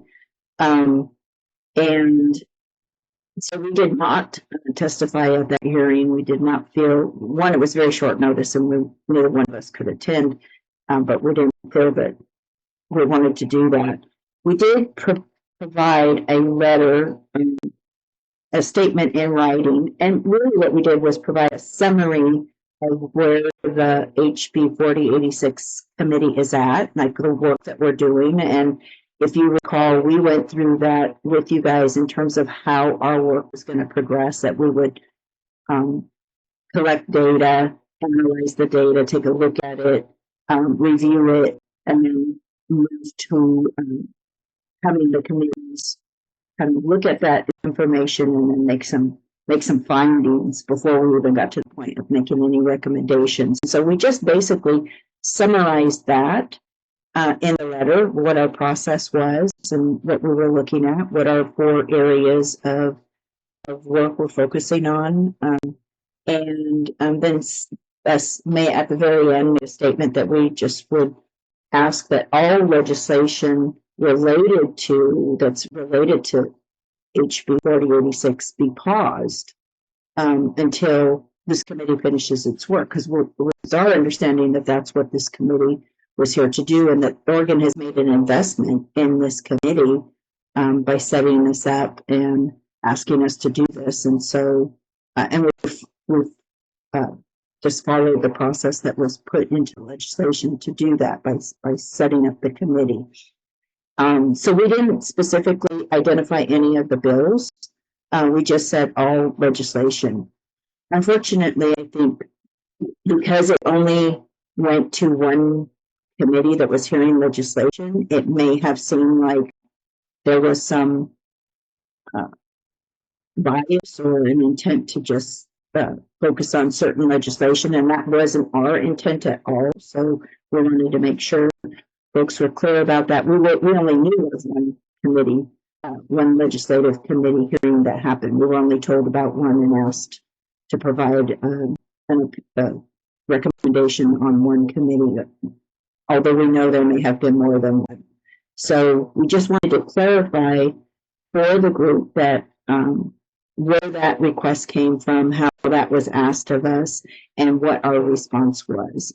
As it stands right now, both of us feel that there was an investment made by Oregon into this effort to look at these different areas of the system, the definitions, the dual definitions, the definitions themselves, the threat of harm, the neglect, the issue of if whether or not jurisdiction, the different terms being used for jurisdiction, the recommendations for due process, all of that was included in HB 4086 legislation. So we just felt like anything related to that,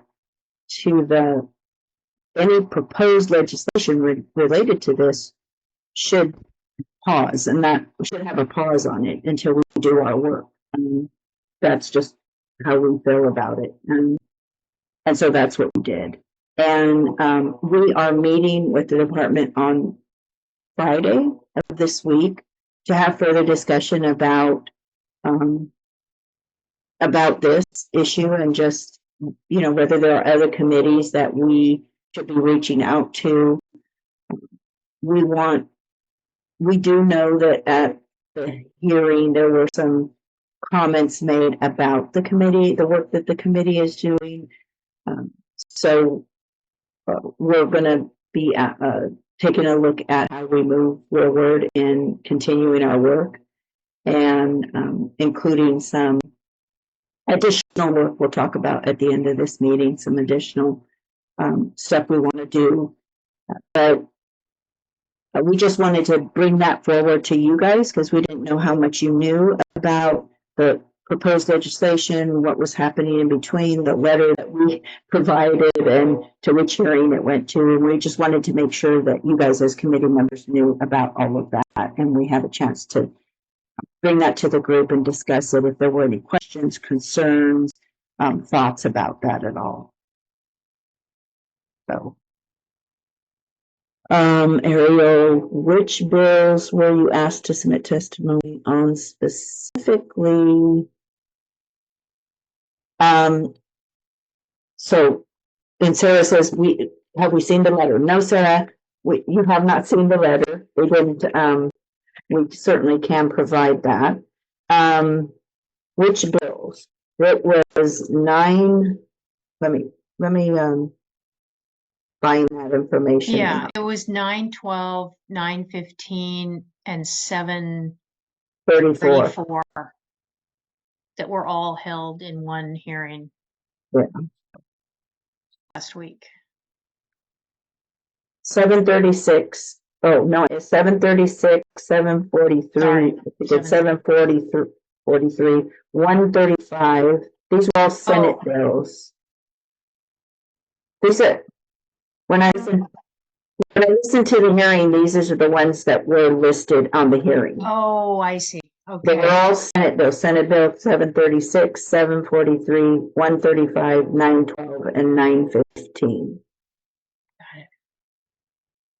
And you have not seen the letter. The letter was on behalf of the facilitators of the committee, on behalf of Leslie Ann and myself as facilitators of the committee, not necessarily the committee. Yeah.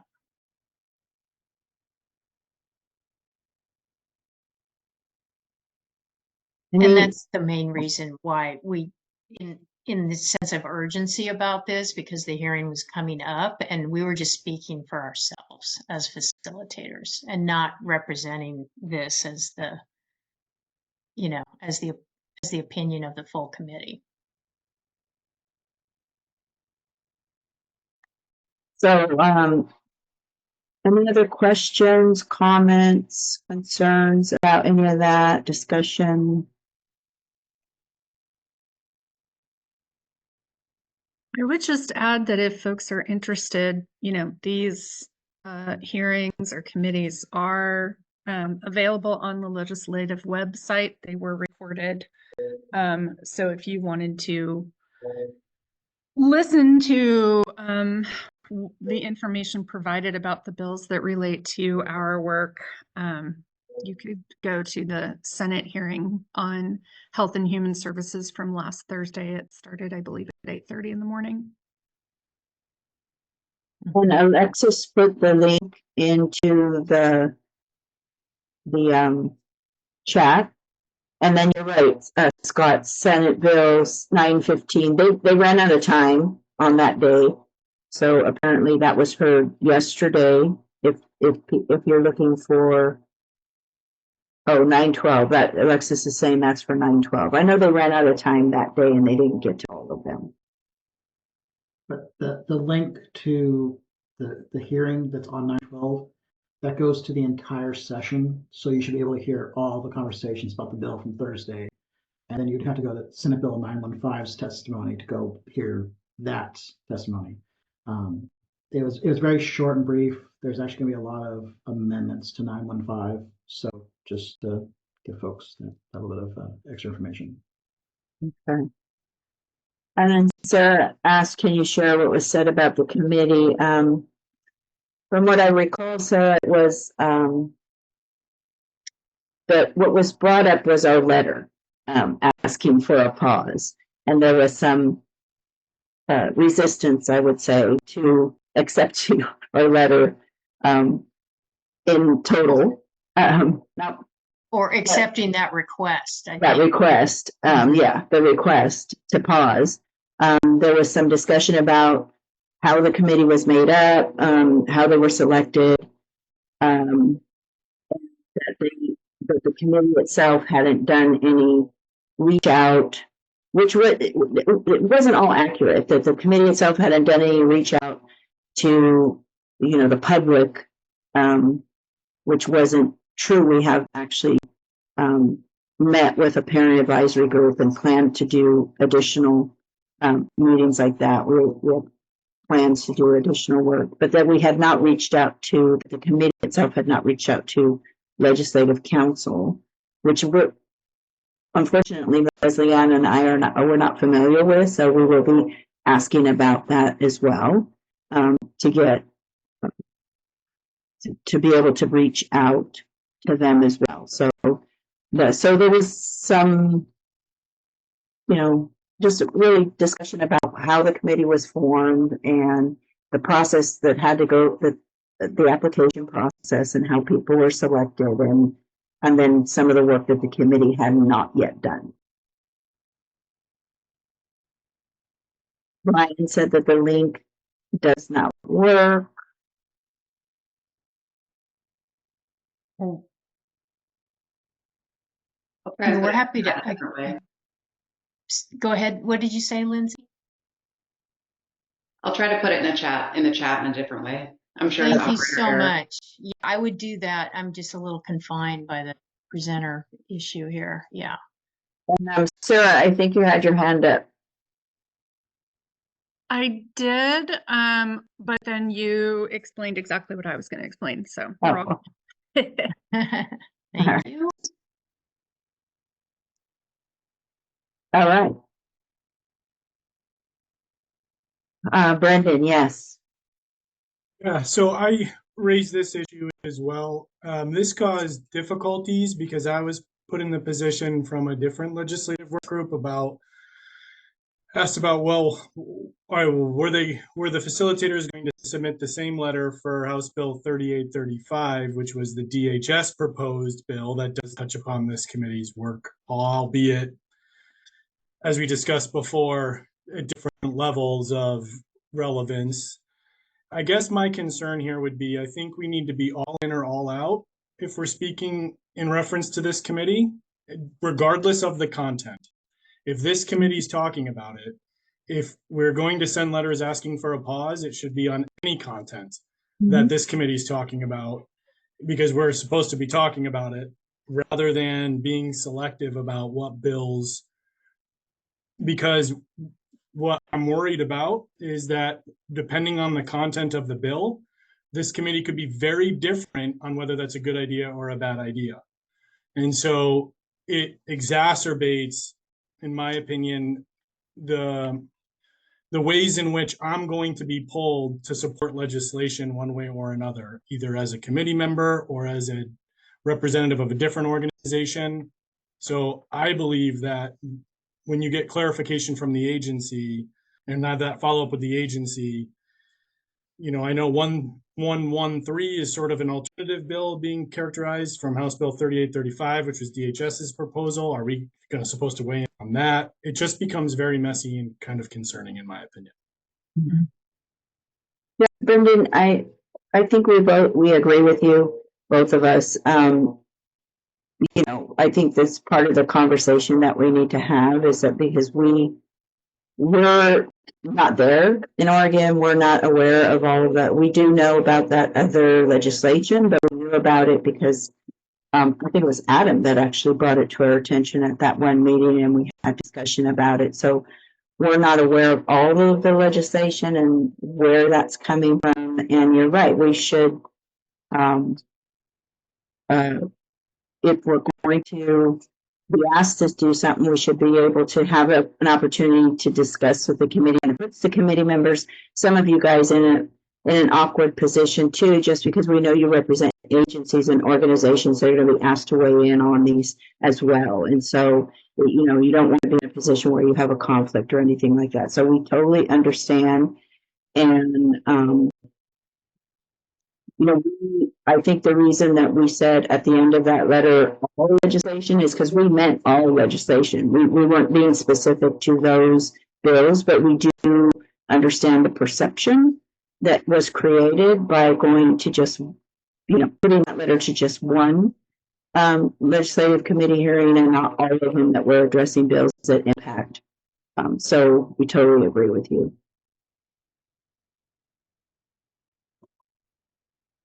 If we could turn back time, it would have been wonderful to send that letter through a completely different channel than the public testimony portal, because that portal is designed by hearing and by bill even.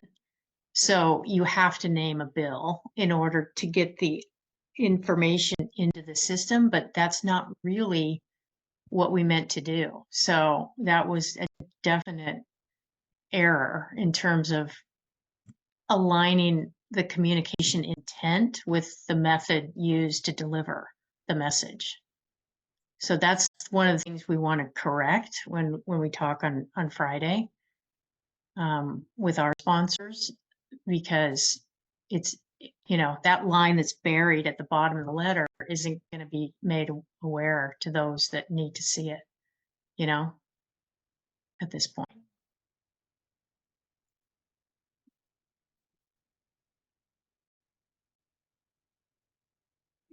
Well, I Yeah. also would encourage clarification around how these bills that affect this work get identified versus Yeah.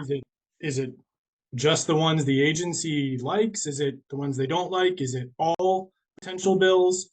And I want to be clear too. I'm not trying to be critical to you and Sylvia. I personally sort of had the same reaction. Like, what are we doing in this committee if we're not here to discuss these things? So I appreciate the sentiment, but I just think we have to be uniformly applicable. Definitely. Yeah.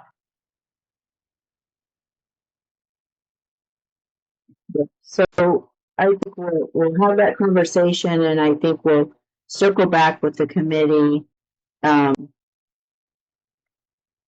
regarding, you know, whatever it is that we're going to do in the future. Mm-hmm. Mm-hmm. It does seem to me that it might be appropriate to provide some kind of letter that just describes the work of 4086 without taking a position as to whether something should be paused or not paused, because that's relevant information for some of the committees to just have as they're discerning what they're going to do. And that's what the front part of the letter is, Anna. I don't know if you've had a chance to look at it yet, but it lays out the scope of work of 4086 committee so that it gives that background to begin with. Is that what you meant? Yeah. Yes, if it's just that without saying, Yeah. don't make it, we recommend not making a decision, that might be appropriate for committees to have. That's a really good point. And then to me, that's something that should be communicated not through a public testimony portal, but just directly to the legislature as a whole, because we can't ever anticipate what bill is going to be dreamed up in someone's mind or modified or amended or whatever, right? So that we can just clearly make that statement to the appropriate committees that handle this sort of topic. I guess it wouldn't be the legislature as a whole, that would be overkill, but do you know what I mean? Like the committees that in the House and the Senate that are assigned these topics or the subject matter. Yeah. Okay. Moving right along. Are you ready, Sylvia? Yeah. So if there's, you know, with no more discussion about that, we do have today with us the representatives from our companion committee, HB 4086, Complex Sexual Behavior, Denicia and Reese. I believe they're here, and they're going to share their progress so far today, and implications, if there's any implications for our committee. So Denicia Carlet and Reese Cormier, welcome to the committee. And I'm going to stop sharing here. So if you all want to share anything else, or we want to upload anything to the chat for folks to refer to, please do that. Thank you. Appreciate it. Good afternoon, everybody. Thank you guys for allowing us into your space this afternoon. We're looking forward to just sharing what our CSB committee has been working on. So we'll be going through some of our progress, some of our challenges that we've come across, and next steps as we just continue to build out the pathways for children and families that have been impacted. So the structure of what we'll be presenting today, we'll first be talking about where we've been, a recap of our work since October, where we're going, and what's next on our roadmap. And thanks, Dr. Nish has shared our report out in the chat. We'll also be talking about our CSB work groups, the critical subcommittees driving our initiatives, our community and caregiver insights, and any feedback that's shaping our work.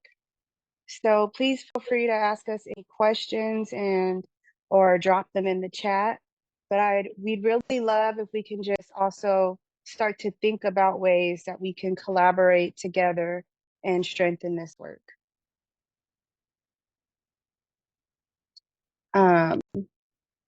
Dr. Nish, did you have?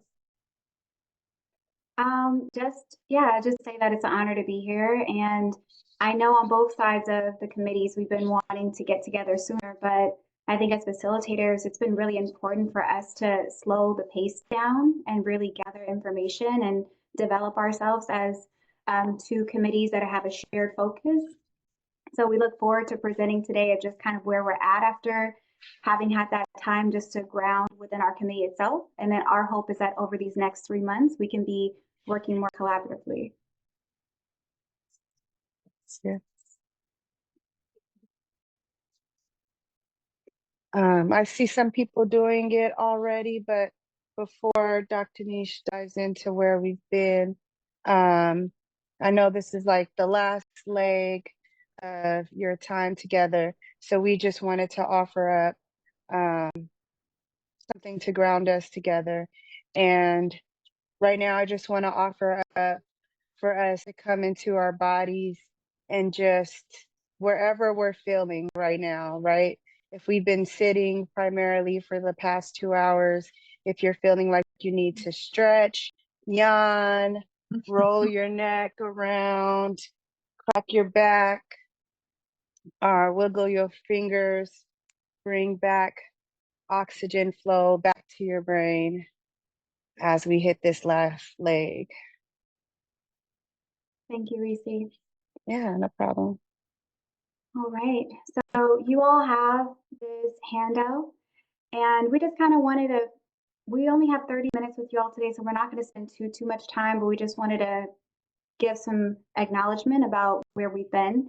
So as this committee, similarly, we also formed in October. We had our kickoff, and then we had a second committee session virtually, and that kicked off our virtual sessions.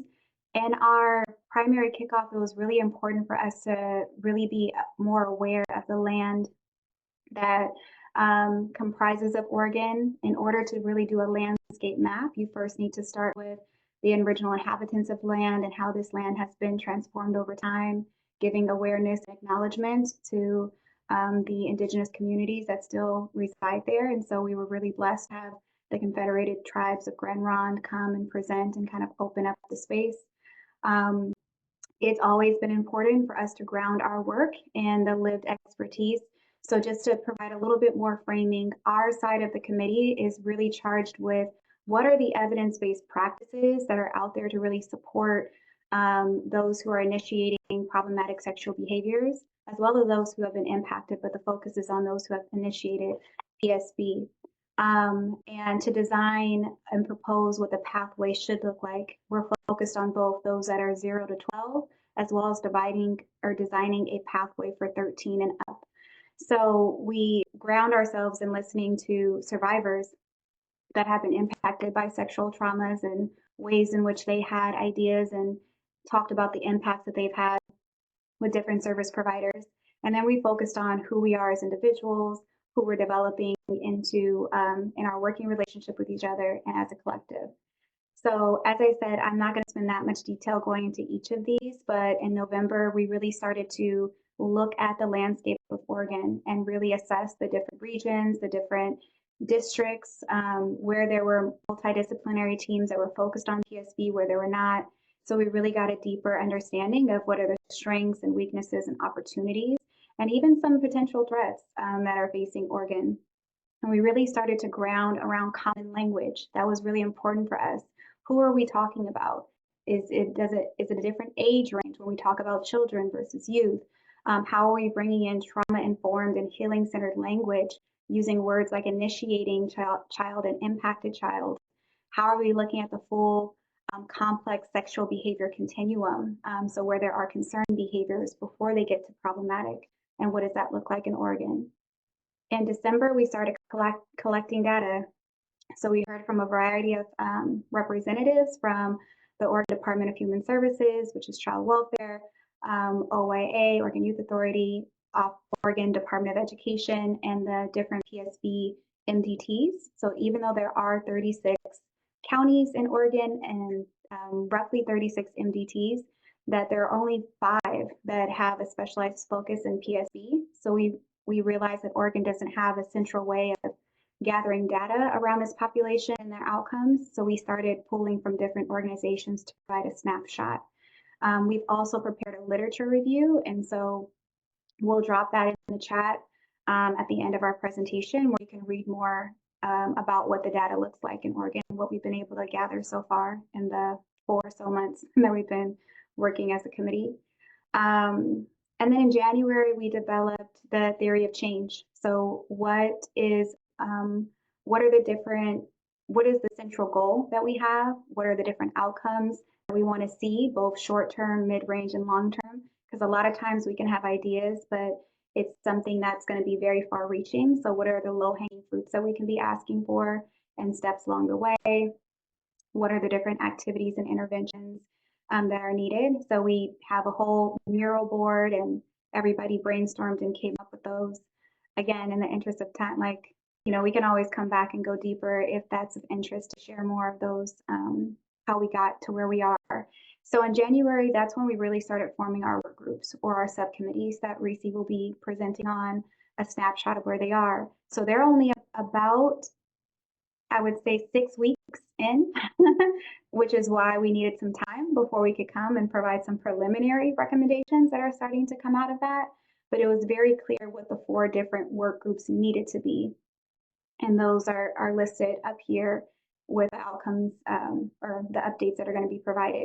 We wanted to focus on what could community and provider education look like. There was a huge understanding that there's a lack of understanding of what to do when you see concerning behaviors. What are quote unquote normative sexualized behaviors, how to talk about sex. So what that could look like in the community and for providers. The second work group is all about what are the different systems that we need to design so that we're being responsive and not reactionary to what we're seeing. So again, those 2 different pathways of age groups, 0 to 12 and 13 to 17. And then we have a whole group that's really focused around how can we expand the options that are out there right now, really looking at the Sex Offender Treatment Board, those regulations, where are the community resources, and what are the evidence-based practices that are out there, and how can we start to embed them in Oregon or expand upon what we already have. And then of course, funding streams. How are we going to pay for all this? What are we asking for from the legislators? So we developed as facilitators, we created the literature review that, as we said, we'll be sharing. We also, as a committee, worked on getting a caregiver listening session. Many of the committee members are direct practice practitioners and asked the families that they're working with to come, and we sat in circle and we really listened deeply about their barriers, about their navigational challenges, and their recommendations. And we heard some hard truths about our organizations that we represent in Oregon. So that was a closed session, so only those that are part of our committee have access to that. But what came out of that is what we've shared in this report out. And this month in March, we're really starting to clarify and starting to craft that first draft of recommendations.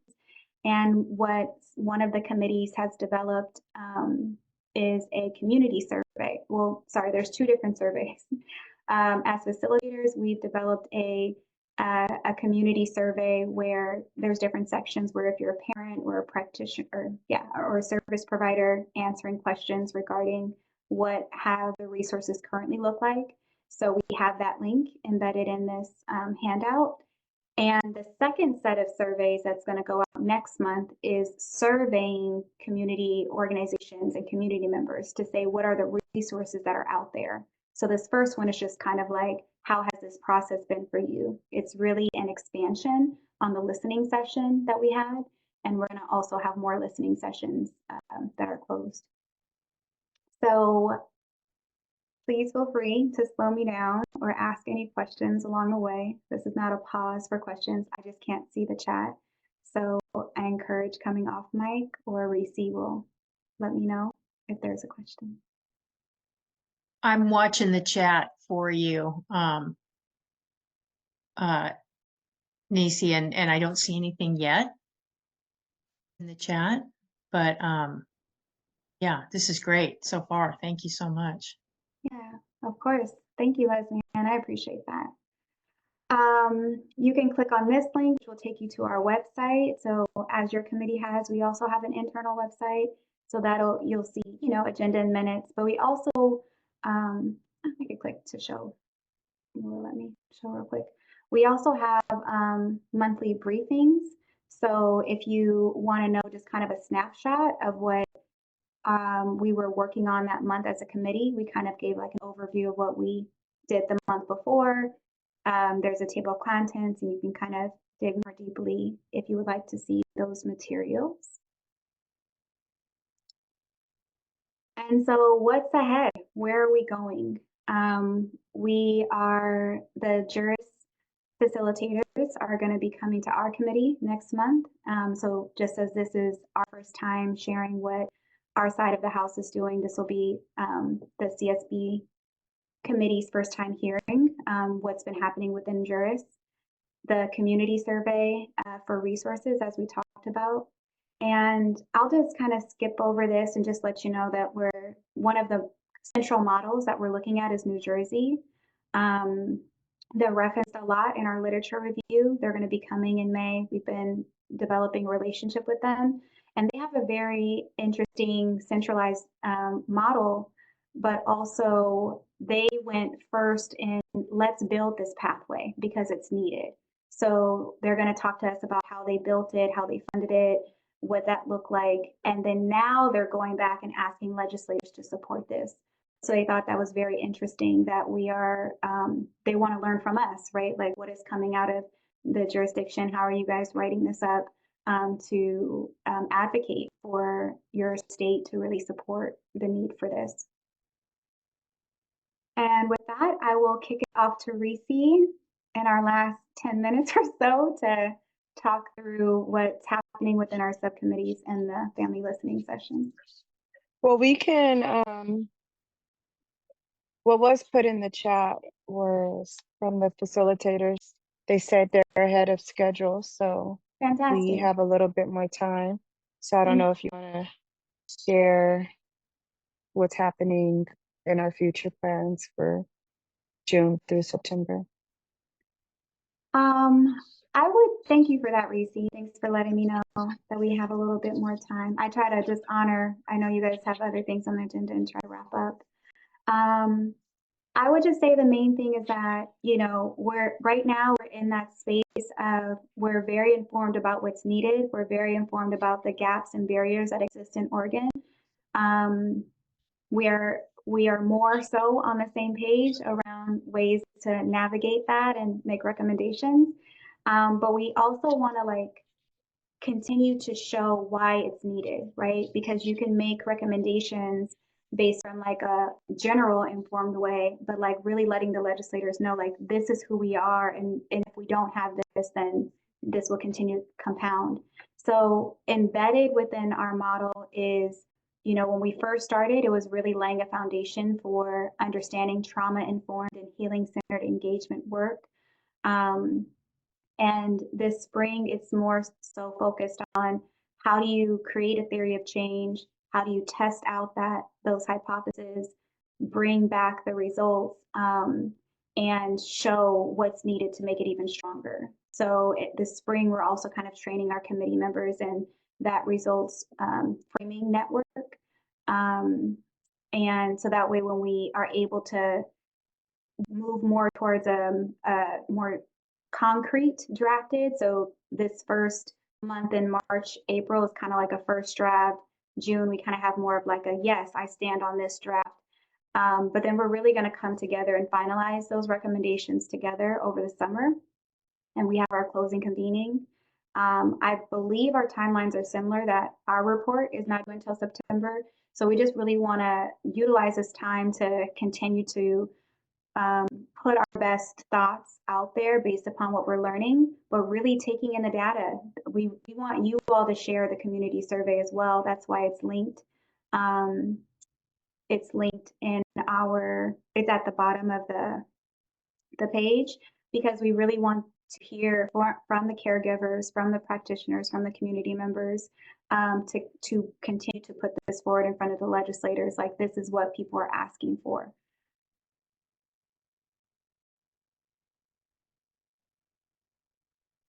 Absolutely.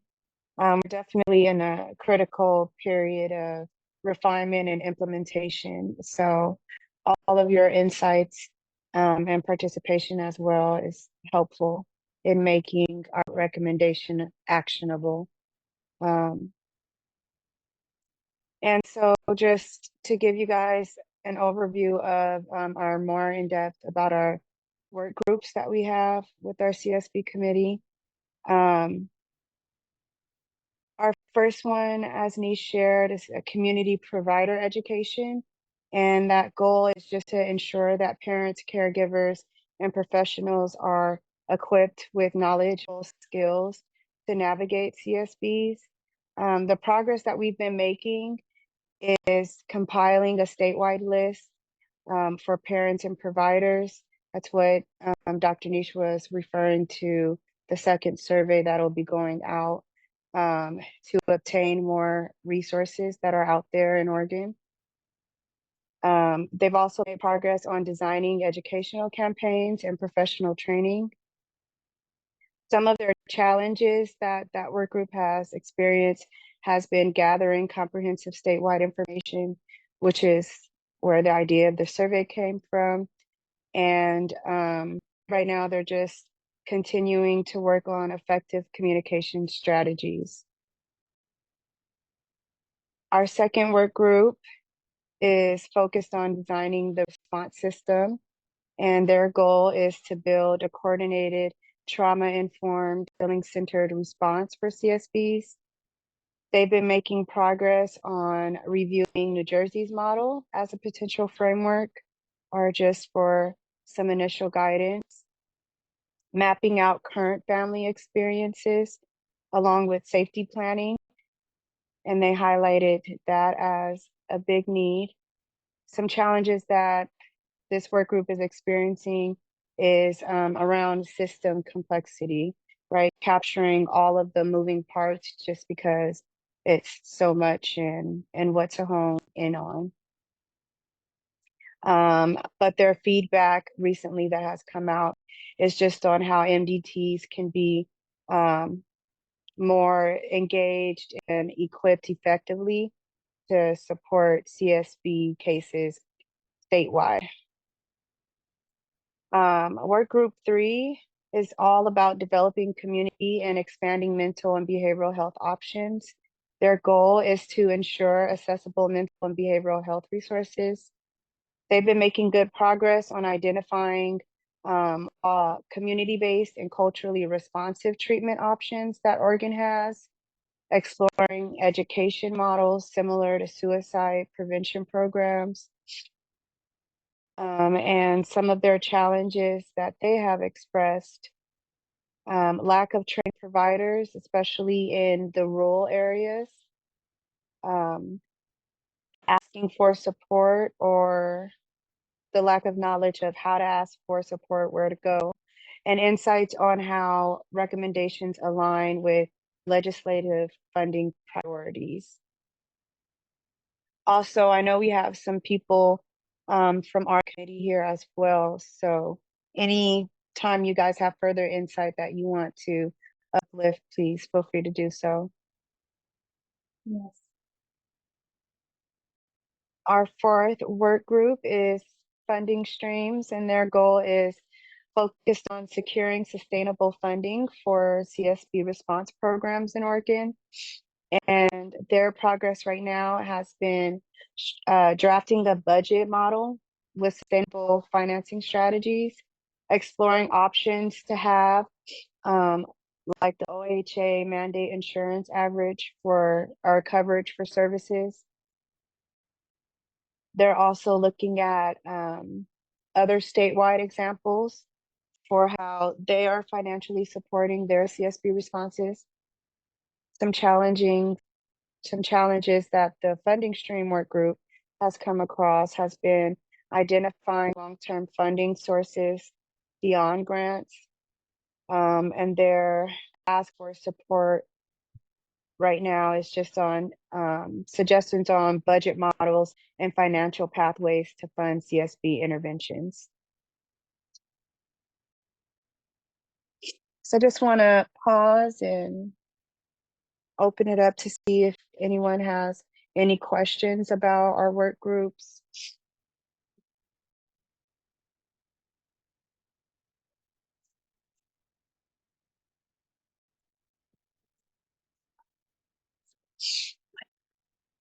I have one question, Reese. I know you guys talked about the terminology of initiating child and impacted child, but are you kind of taking both a prevention lens on this as well, or as well as an intervention lens, or primarily exclusively sort of the intervention end of the system, right? When these youth or children become known to ODHS?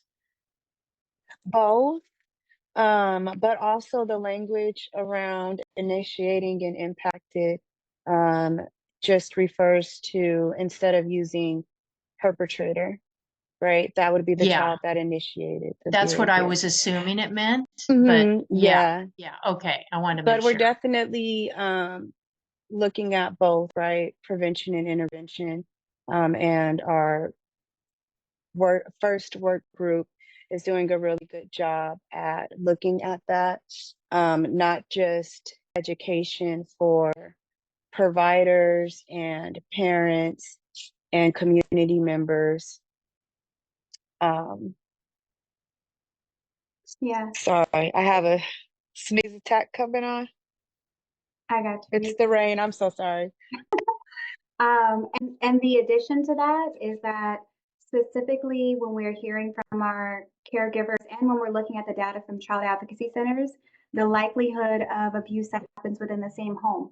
And so oftentimes you have parents that and communities that are working with both, you know, in the same home. And so how are we looking at it both in like a prevention early intervention model when you're starting to see concerning sexual behaviors? How are we educating community around what normative behaviors are? So we're really looking at the continuum, but also being in a more trauma informative and sensitive language of when a child is initiating behaviors or being impacted by those behaviors, that it's everything is related to the behavior and not who the child is. Mm-hmm. Thank you. Any other questions about our work groups and the work they've been doing?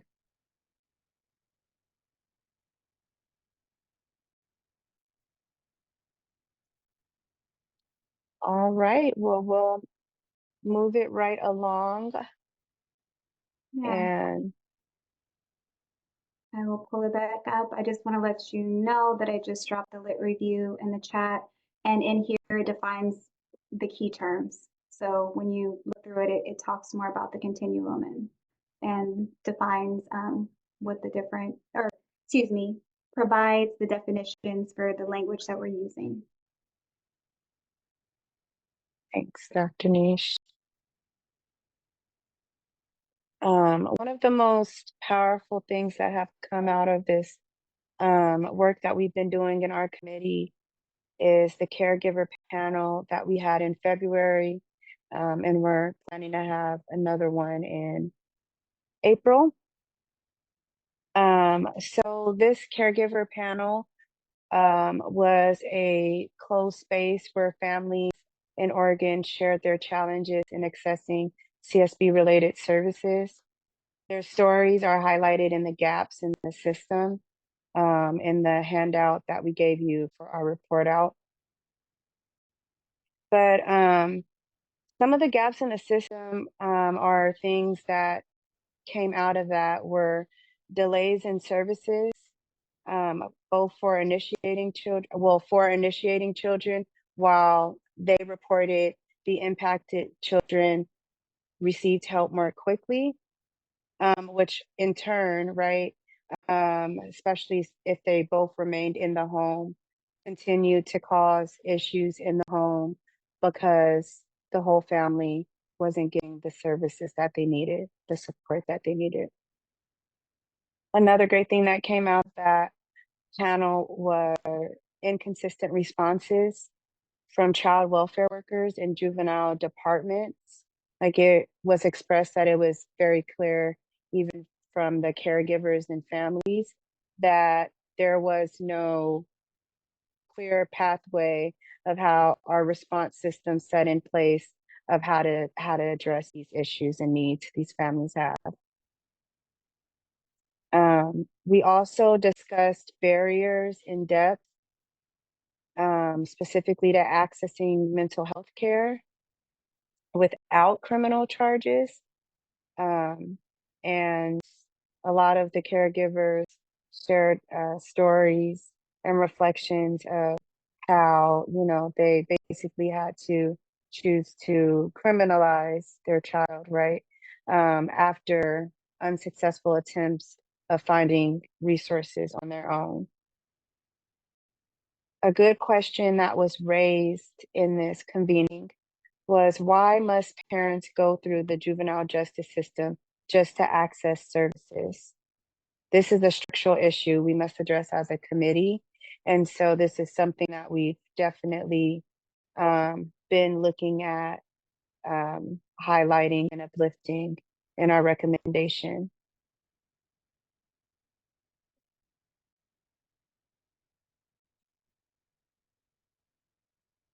Before we talk more about our community feedback survey, does anybody have any questions about our caregiver panel that we hosted, or our plans, how we gathered these caregivers? Sorry, I'm just full of questions this afternoon, you No, guys. we welcome But them.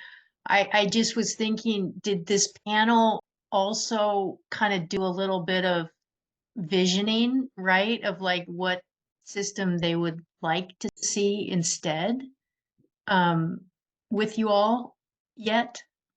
Or is that? We're going to do a follow-up around that. It was on the agenda, but we went over time just going through the barriers. To be honest, when you're really, holding space and speaking from a place of truth and vulnerableness, shout out to Ms. T, that we needed to let that have the full time that it needed. So sure, there's plans to be able to circle back. We heard from parents that entered these processes when their children started exhibiting concerning sexual behaviors from 0 to 12, and the challenges that they experience navigating pathways of access and support. So the next caregiver panel is for those parents who have young people ages 13 through 17. So what we'll probably do is come all back together to talk more about envisioning forward. But even when they were speaking their truths about barriers and challenges, a lot of key recommendations came out of what they were saying even then. Yeah, I bet. That's great. Thank you. Yeah, and our community and caregiver feedback survey, it does specifically have some questions on there that ask for recommendations and insights that they could provide to us, or what they would recommend for the state of Oregon to do. And we really want to ensure that our recommendations reflect real community experiences and the real needs of Oregon youth and families, right? And so that is the whole reason why we developed this survey. And so, Nish, if you could also put the link to the survey in there, we would really appreciate it as we're in this work together. If you guys could also share the survey out, it would just further enrich our data and help it be more widespread throughout the county.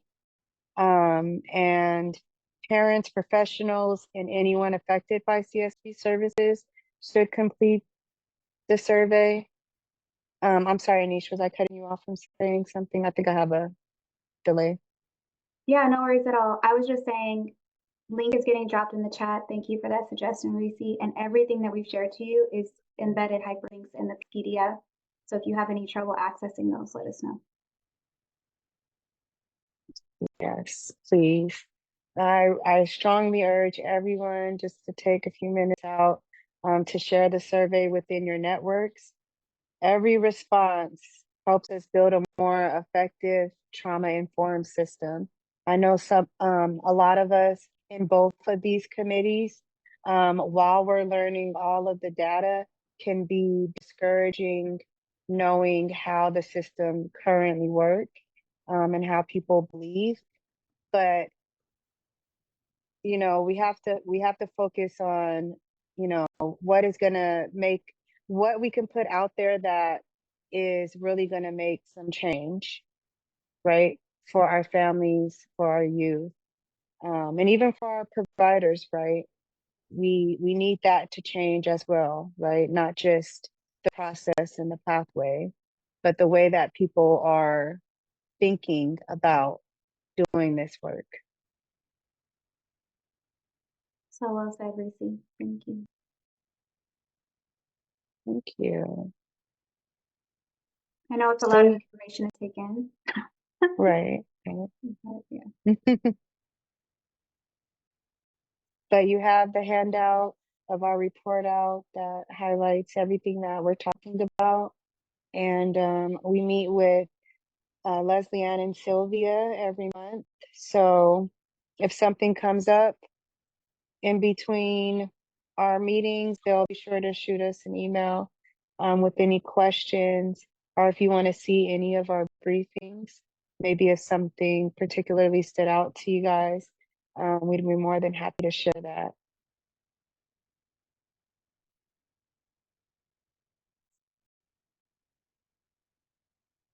Hey, Kristen. Hi, Dr. Nish. Nice to see you and Reese. This You as well. other meeting. Yes. So, I'm in both of these groups, and one theme I thought might be helpful to highlight, particularly in this context that I'm seeing, is really about a lack of services for, what we're referring to as the initiating child, like how long that can take, right? That also seems to be a functional limitation of how our child advocacy centers are set up and how they serve kids, at least in, our existing system. And part of, what this jurisdiction group is looking at is, I don't think we've gone too far into this yet, but it's about best practices on MDT teams. And because those are usually, run, or one of the main partners in those are our CACs, that might be something that we want to look at. So I just wanted to flag that before I forget. Thank you. It's a great idea.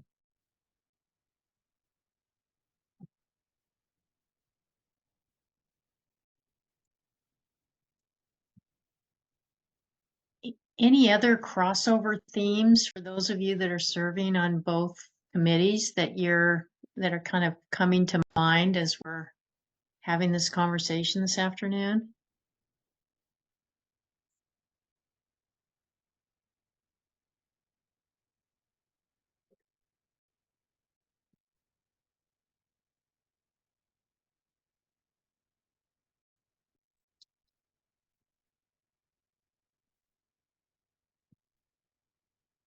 I know for me, it kind of sparked my interest that you're going to I'm wanting to dive into the lit review a little about what you're all saying around the developmental and age-related issues around the initiating child, right? In terms of the fact that we want to be clear about who can be a perpetrator in our world, right, in the statutory world of child abuse, and therefore, you know, from what we know about child development and trauma-informed practice and all of that, what makes sense in terms of those kinds of labels not being used in a, you know, wide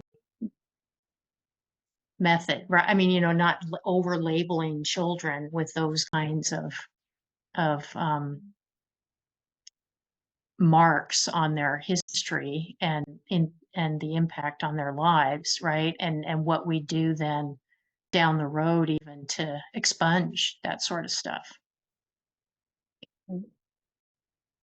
Yeah, indeed. We talk somewhat in the lit review about how important it is to look at the developmental age of a child. We've received data from different school districts. So for instance, Salem Kaiser is one of the larger school districts, and they have the CIRC level 1, level 2 responses. So normally when kids are exhibiting concerning sexual behaviors, it's more level 1. They're able to put in interventions and you see an immediate, you know, removal of those behaviors, or at least they are mitigated. And then those that don't move on to level 2. So of those level 2 CIRC students, 60% had developmental delays and intellectual disabilities.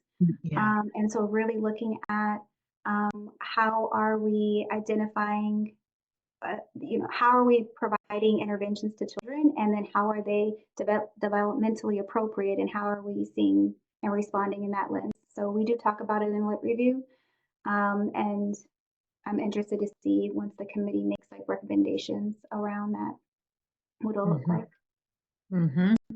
But the only age ranges that we decided to narrow in on, because nationally it's all over the place, right? In some places it's 10, in some places it's 14. So the age range we narrowed in on is 0 to 12 and 13 through 17. But then there was a lot of discussion around how there are problematic behaviors that can develop at 11. And, you know, one of the families at the caregiver listening session talked about how they had to wait years to get the support that was needed because the only system that was set up was OYA, and OYA wouldn't accept him being adjudicated as a felon until he was 12, I believe. It was either 12 or 13.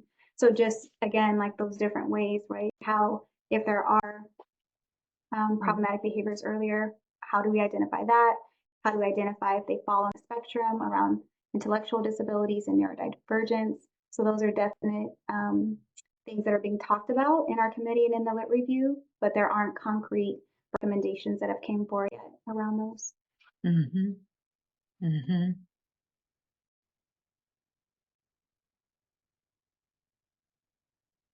There was a question that posed in the chat about the definition of PSVs. And it says, while the age range varies nationally for this classification in Oregon, the term PSV is generally referenced to children ages 13 and older. Why are we using a different definition than the AATSA?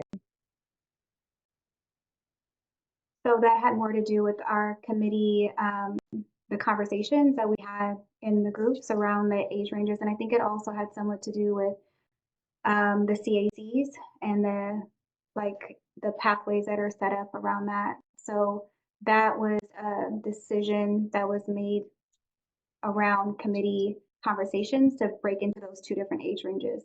And so we do uplift that, right? That there's a task force that says this ages, this is how we're choosing to define it in Oregon.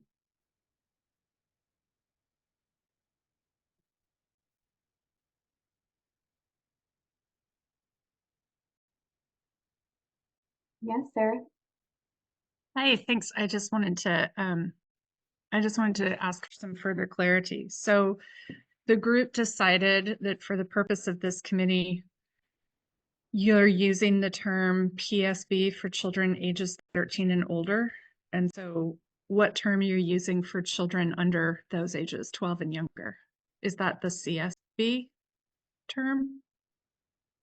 So it is CSB, the concerning sexual behaviors. However, it's to step back a little bit, the age ranges have more to do with pathways and less to do with PSB versus CSB. There's a lot of conversation that happened in our committee around what is a child, what is youth, that age range. When you step back and look at the definitions of PSB and CSB, then it has more to do with when an intervention is introduced, what happens with that behavior. Is it stopped with the education and intervention and supervision? Is it persistent? Does it continue? Is it harmful? So that's more so the definitions that are used. So that's why I said you can have an 11-year-old that's exhibiting PSB because other interventions have already been put in place and then this youth reoffended. So then it's PSB regardless of the age.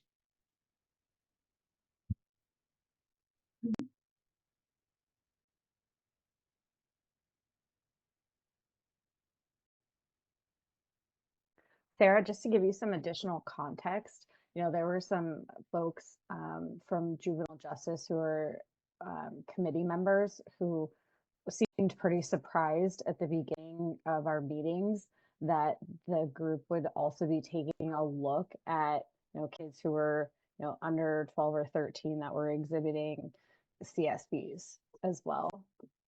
I think that they really did not see that as sort of within the scope of system response. Yeah, thanks for pointing that out, Kristen. Kristen, did you say that we were surprised with the under 13 or the over? The unders. Oh, so I'm on those committees. Those discussions were happening pretty early on. Sarah's just looking back at my notes, like maybe in November. I recall, people saying, wait, I didn't realize we would be looking at those younger kids because, I represent OIA or juvenile justice and we don't work with that population at all. Right. I guess my understanding from the beginning was like, wait, I thought we were only working on those younger kids and not the 13 to 17 definition. So I guess I was just confused by especially by like the CACs being the reason for that, because I think, the other CAC members also on this committee, but I think the CAC representatives on that committee don't really think we should be looking at the older. And our understanding is that we should be doing the younger.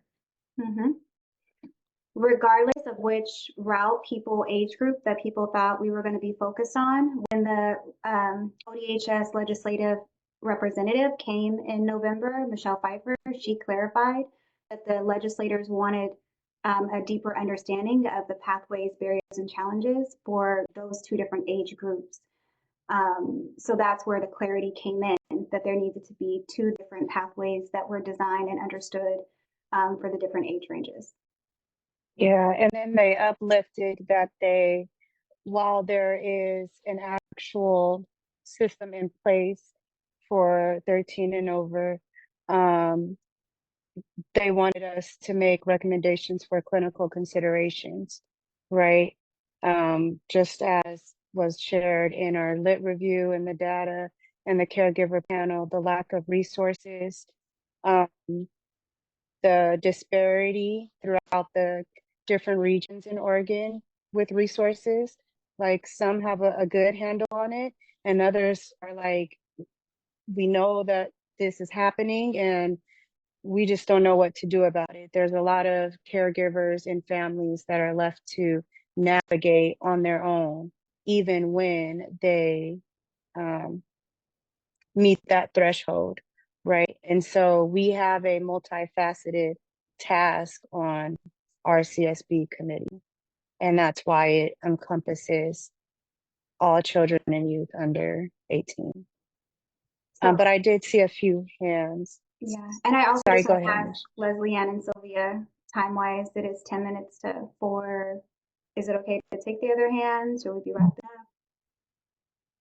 Yeah, let's go ahead and take those last couple of questions and then we'll wrap up. Mhm. I saw Amelia and then Brendan. I'm not sure if another person had their hand raised. Oh, I went ahead and lowered my hand because I think Sarah kind of summed up what I was just wanting to add, was that there were people surprised in both directions. Like, I definitely think the juvenile department folks were like, concerned about the fact that we were talking about kids under their jurisdictional ages. And then there was a lot of folks that were like, wait, we should only be focused on the kids that aren't under the juvenile department's jurisdiction age range. And so, definitely, looking at surprise in both those directions. But I would also say that there's,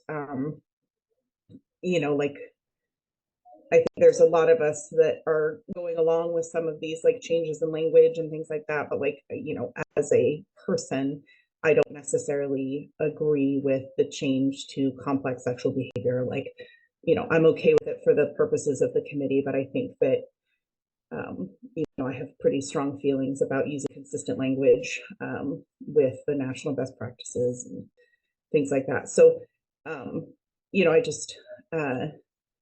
I think there's still a lot of work to be done. There's a lot of consensus building and all of that that's happening in all of our committees, and we'll get there. All right, Brendan. Just really quick. Sorry, I'm gonna have to leave my camera off.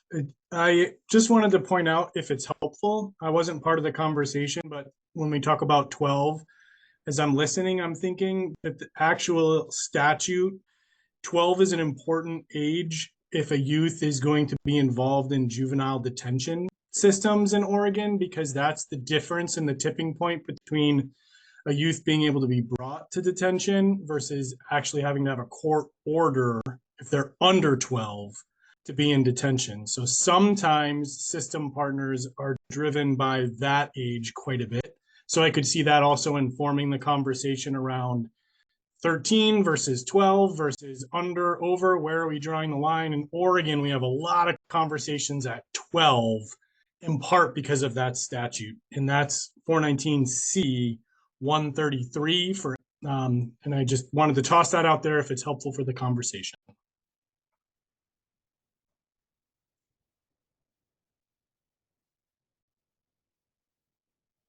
Thank you, Brendan.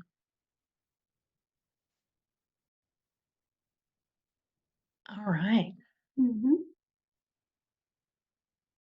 So thank you so much to our partners in the CSB committee. That was just a fantastic presentation, and again, rich with information we'll be excited to take a closer look at.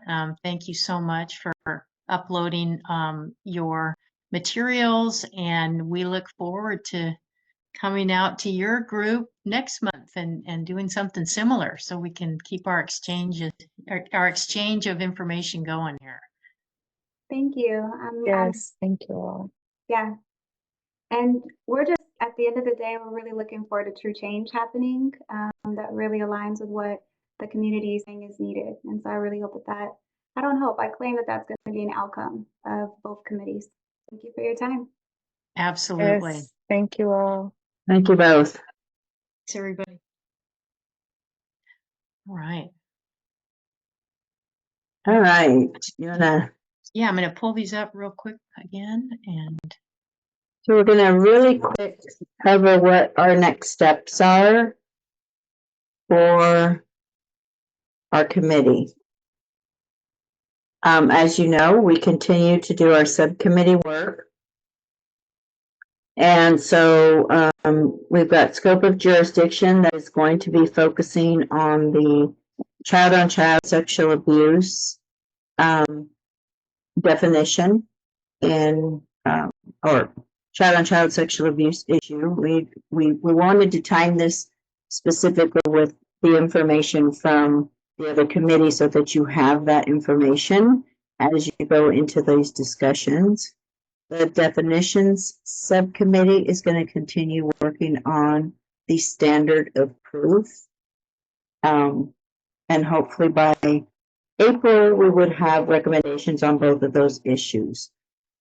For our committee work, I mean, for the larger work we're doing, we did have a focus group with parents from the statewide Parent Advisory Committee meeting, and we are looking at that data now and looking at what the themes were from that information that we gathered from them. We want to see if there are additional parent advisory groups. There are some additional groups that we know exist that we want to, community groups that consist of parents who have experience with the child welfare system that we'll be looking to schedule focus groups with. We are going to be doing a survey of multidisciplinary teams in Oregon and a staff child welfare CPS staff survey as well.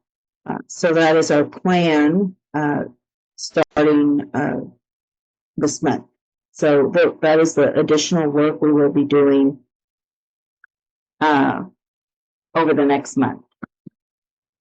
So the goals for our April 9th meeting are really going to be getting a status of the recommendations for all of the topics that we've discussed in the subcommittees. We're hopefully going to have some information to tell us what the stakeholder input efforts have been and report out from the subcommittees. That would be our goals for the April 9th meeting. Are there any questions, concerns, additional items to discuss at this time? Yes, Sarah. I just have one question on the next steps around child-on-child sex abuse. Will there also be conversation at some point about child-on-child physical abuse, or is that question of whether or not children should be named as perpetrators really limited to just sex abuse allegations? That's a good question. I ask because currently under statute, any allegation can be assigned against a child as an alleged perpetrator. Correct.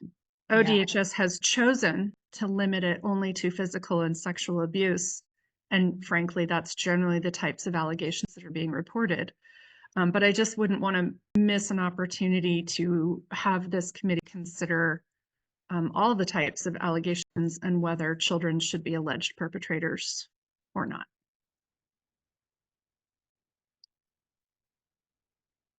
I don't know the answer to that. I mean, it seems just logically that we should probably go with the types that are typically what we see coming in. Do you know what I mean? Because it probably, I don't know that anyone's shared that there's anything in particular about sexual abuse other than the fact that it overlaps with the topic of the other committee. And we may have some really robust information about that to inform it. So, again, we're always trying to manage scope in this project to match our capacity to deliver, but it has to be logical too, right? I mean, it needs to make sense. So I would like to consider, what typically you see as child-on-child incidents and start there and see if we have enough information to make a logical recommendation about it. Does that make sense for folks? Amelia. I know that this has come up for us locally on our MDT around, just kind of concerns around mandatory reporting and, a lot of these like physical assaults and bites that are happening in our schools. Yeah. We've got some huge bullying issues going on right now in some of our middle and elementary schools that are, extremely concerning. And, juvenile department can't intervene. The schools have tried, everything that they can. And, there's really no other organization that can step in and kind of address these behaviors or help families get supports to stop these kids from perpetrating the bullying. And, I mean, some of this has been extremely egregious, like, sending kids to the hospital level of physical harm. And so, there is this gap there of, who takes responsibility. Law enforcement's not going to address it because, the children are under 12. And so, there's no real consequences or interventions for these behaviors. So I think that's all part of the exploration, Amelia, because clearly our goal would be to ensure that, impacted children get services. It's a very different question to say, let's follow the sort of reality of the systems as they exist now in order to get services and all the implications that go along with that, like labeling a child as an abuser, for example. So I think we want to step back and recalibrate what's our goal, what is the best practice intention for this impacted child and initiating child. I love that language. I'm going to start using it, right? Because that's really where we want to go. When we looked at trying to identify persons responsible, we said caretakers. That's right. We were clearly talking about caretakers. We were not talking about children on children. And so that is an issue that we would want to see some data on that to see what the prevalence of that is and impact versus And again, perhaps right, perhaps bullying statutes are what are needed in the community, as opposed to let's fit everything under the abuse umbrella, because that's the only umbrella we have. Do you know what I mean? Yeah. I hear you. I just wanted to highlight it as like, when we're talking about what kinds of cases would fall. That's right. Like, that's all I was. No, very good point, Amelia. Thank you. So we're a little after 4, you guys. I just want to be cautious about everyone's time.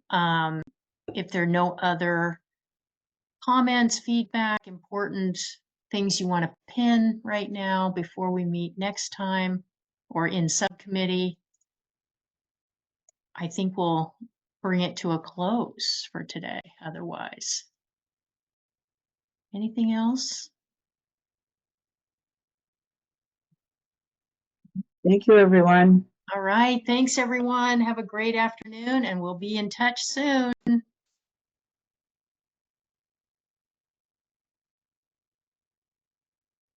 me go ahead and stop sharing.